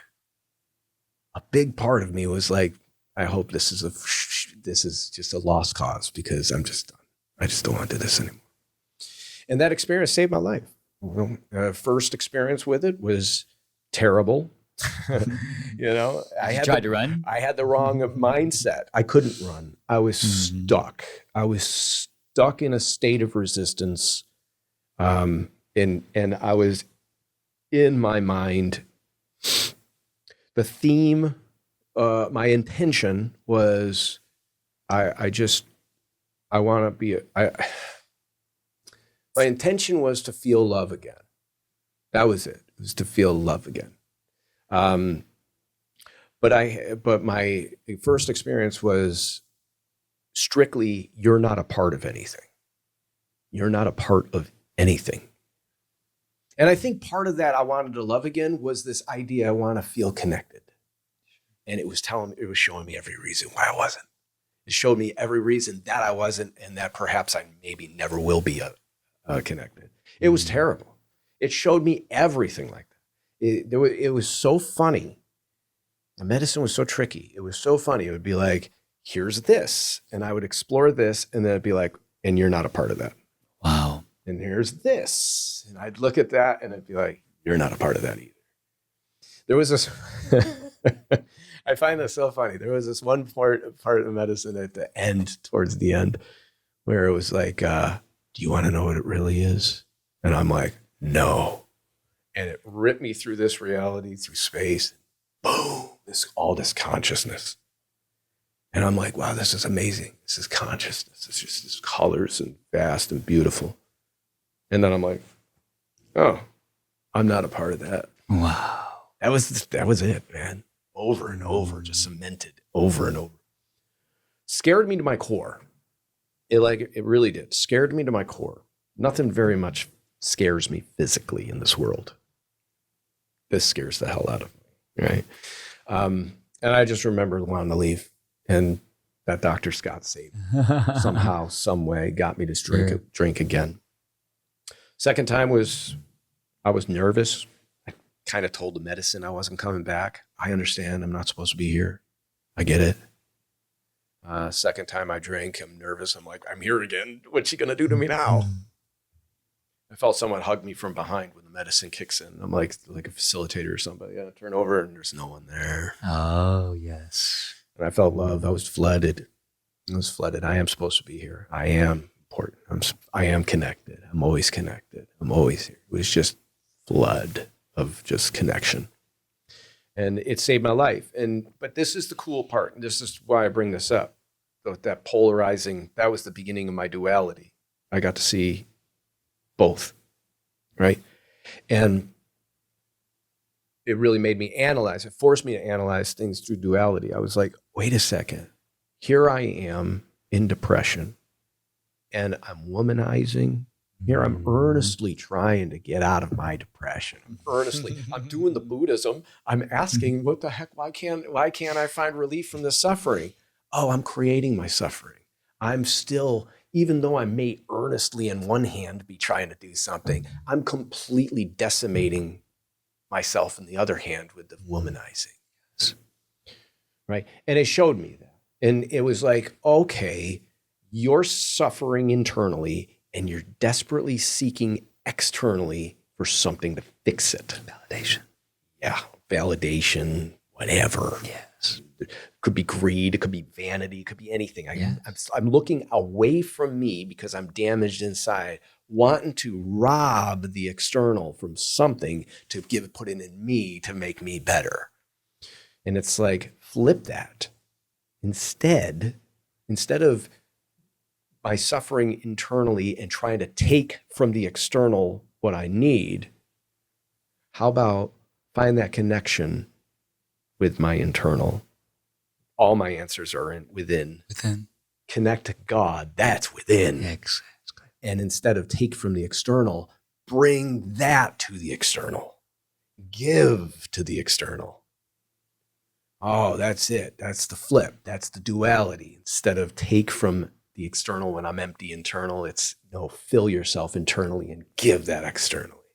And wow, watch how your life will shift. Watch how your life will. What can I do today to make my life better? What can I do today to make someone else's life a little bit better? What can I do today to make the things around me better? That's a theme. That's an anthem. That's my daily practice, right? And that should be my focus. And watch how your life will change, right? So there was the idea, okay, instead of weekends I don't have my kids, I'm going to go womanize on beatupmatch.com. Instead, how about this weekend, instead of doing that, I don't have my kids, I'm going to make the sacrifice and go to Orlando from Atlanta every other weekend, every chance I get. I don't even know what it is. I don't even know what this medicine space is. I don't know what holding space is. I don't know what any of this nonsense is. All I know is it's something, and I like it. Mm-hmm. So I want to be a part of it. So I'm going to wash the bathrooms. I'm going to clean buckets. I'm just going to be in service. I don't even know what that is. I'm just going to show up and be like, what can I do to help? Need me to mow lawn? That was what I did for a while. But then I stayed committed to it and built really good connections with people. And eventually I started, helping out more of helping the guest in their experiences. And then after a while, talking to guests about the experiences and talking to Dr. Scott about, I want to help out with integration. I want to be able to work with this, and him kind of guiding me and totally taking me under his wing and allowing me to go that route. So it was natural. And the funny part is this is the real funny part. I wanted to be a facilitator there. I wanted to work there. That's what I wanted to do.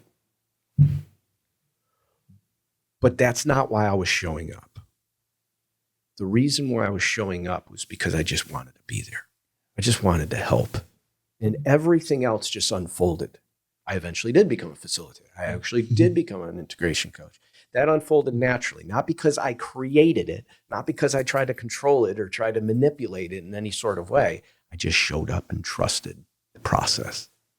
And it unfolded. Does that make sense? Makes complete sense, brother. I thank you so much for teaching and being vulnerable and it sharing. It saved my life because other people matter.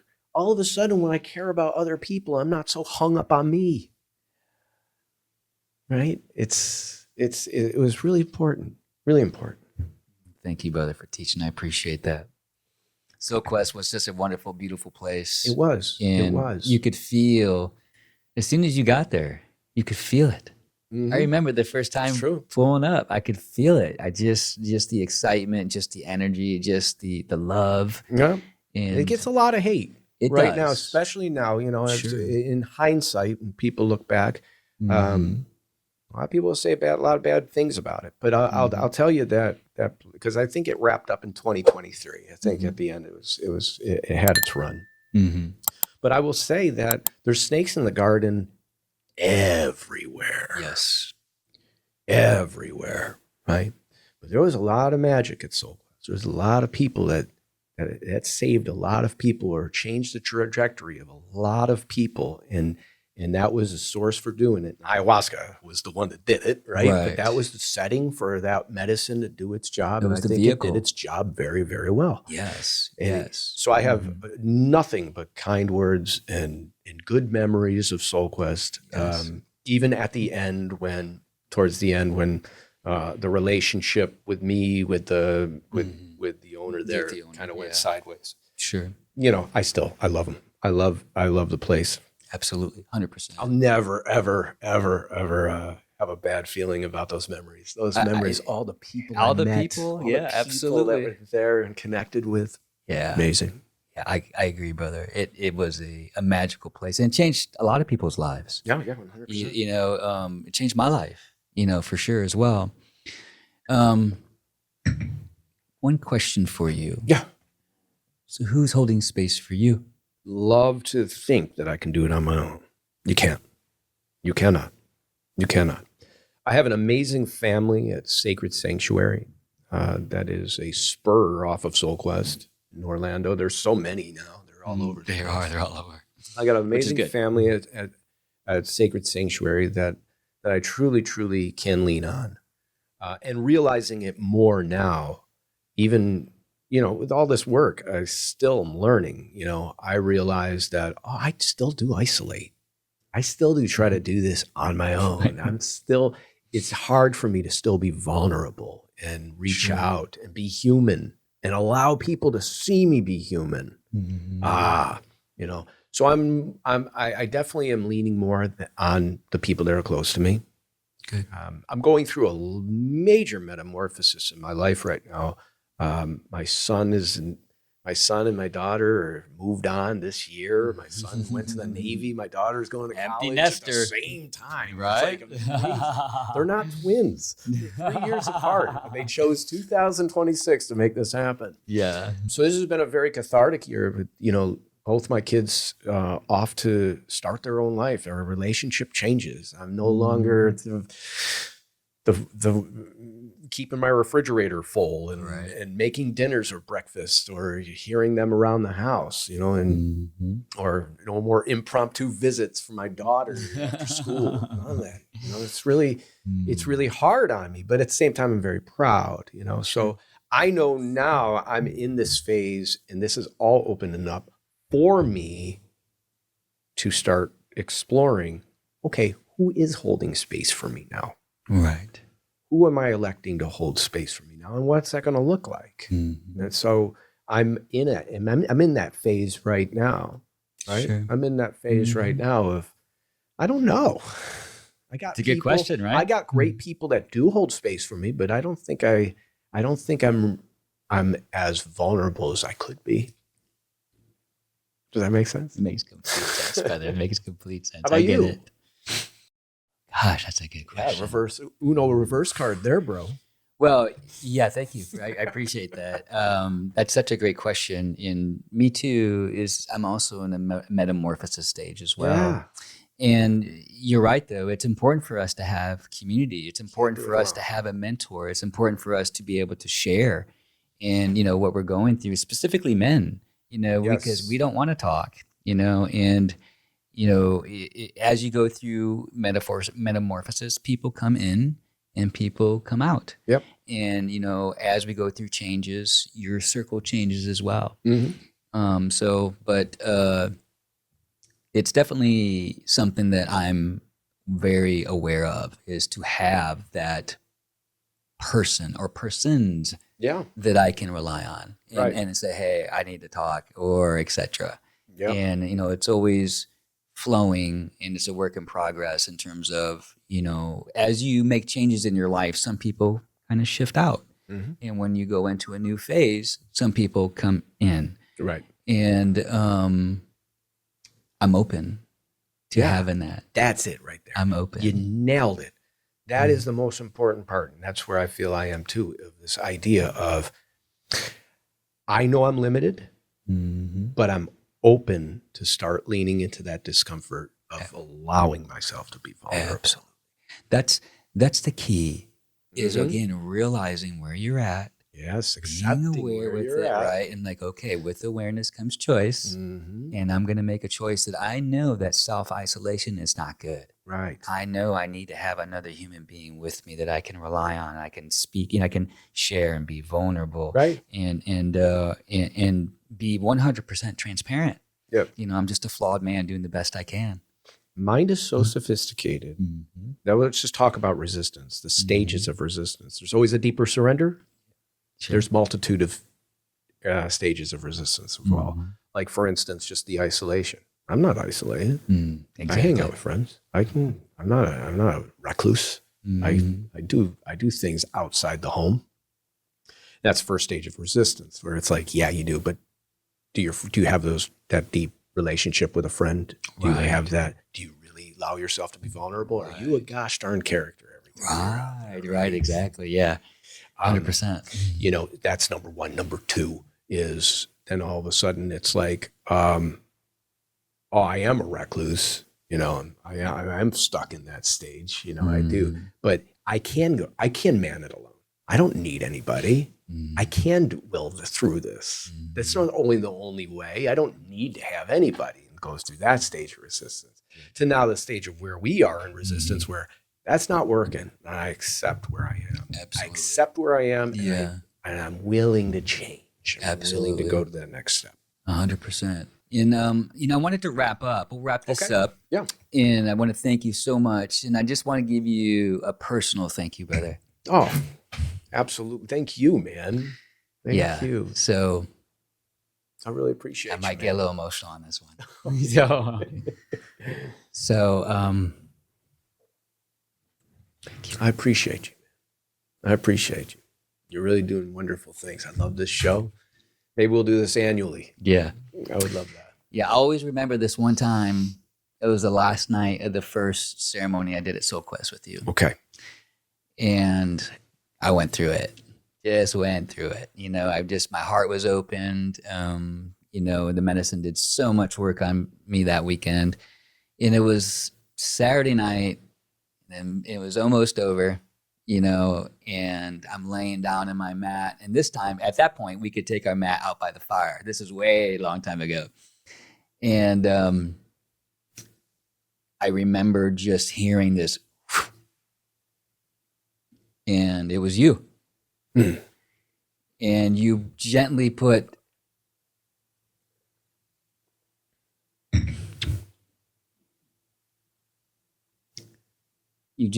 this blanket around me, tucked me in. Brother, I hadn't experienced that kind of love in a long time. And it just melted my heart. Like, here it is, these people that don't even know me. Yes. They don't even know me and treated me with such kindness and compassion. And I'll never forget it. Oh, shit, I do matter? Yeah. Right? That feeling of, oh my gosh, this person doesn't even know who I am, but it feels I need a blanket. And just tucking me in and just showing that love. And then I remember looking up and seeing you, and then you went and sat down and just were there, just holding space. Yeah. And it meant the world to me. So thank you, brother. Thank you for touching my heart. Thank you, brother. I appreciate you. I appreciate you, man. Yeah. And this is great. This is great. Brother.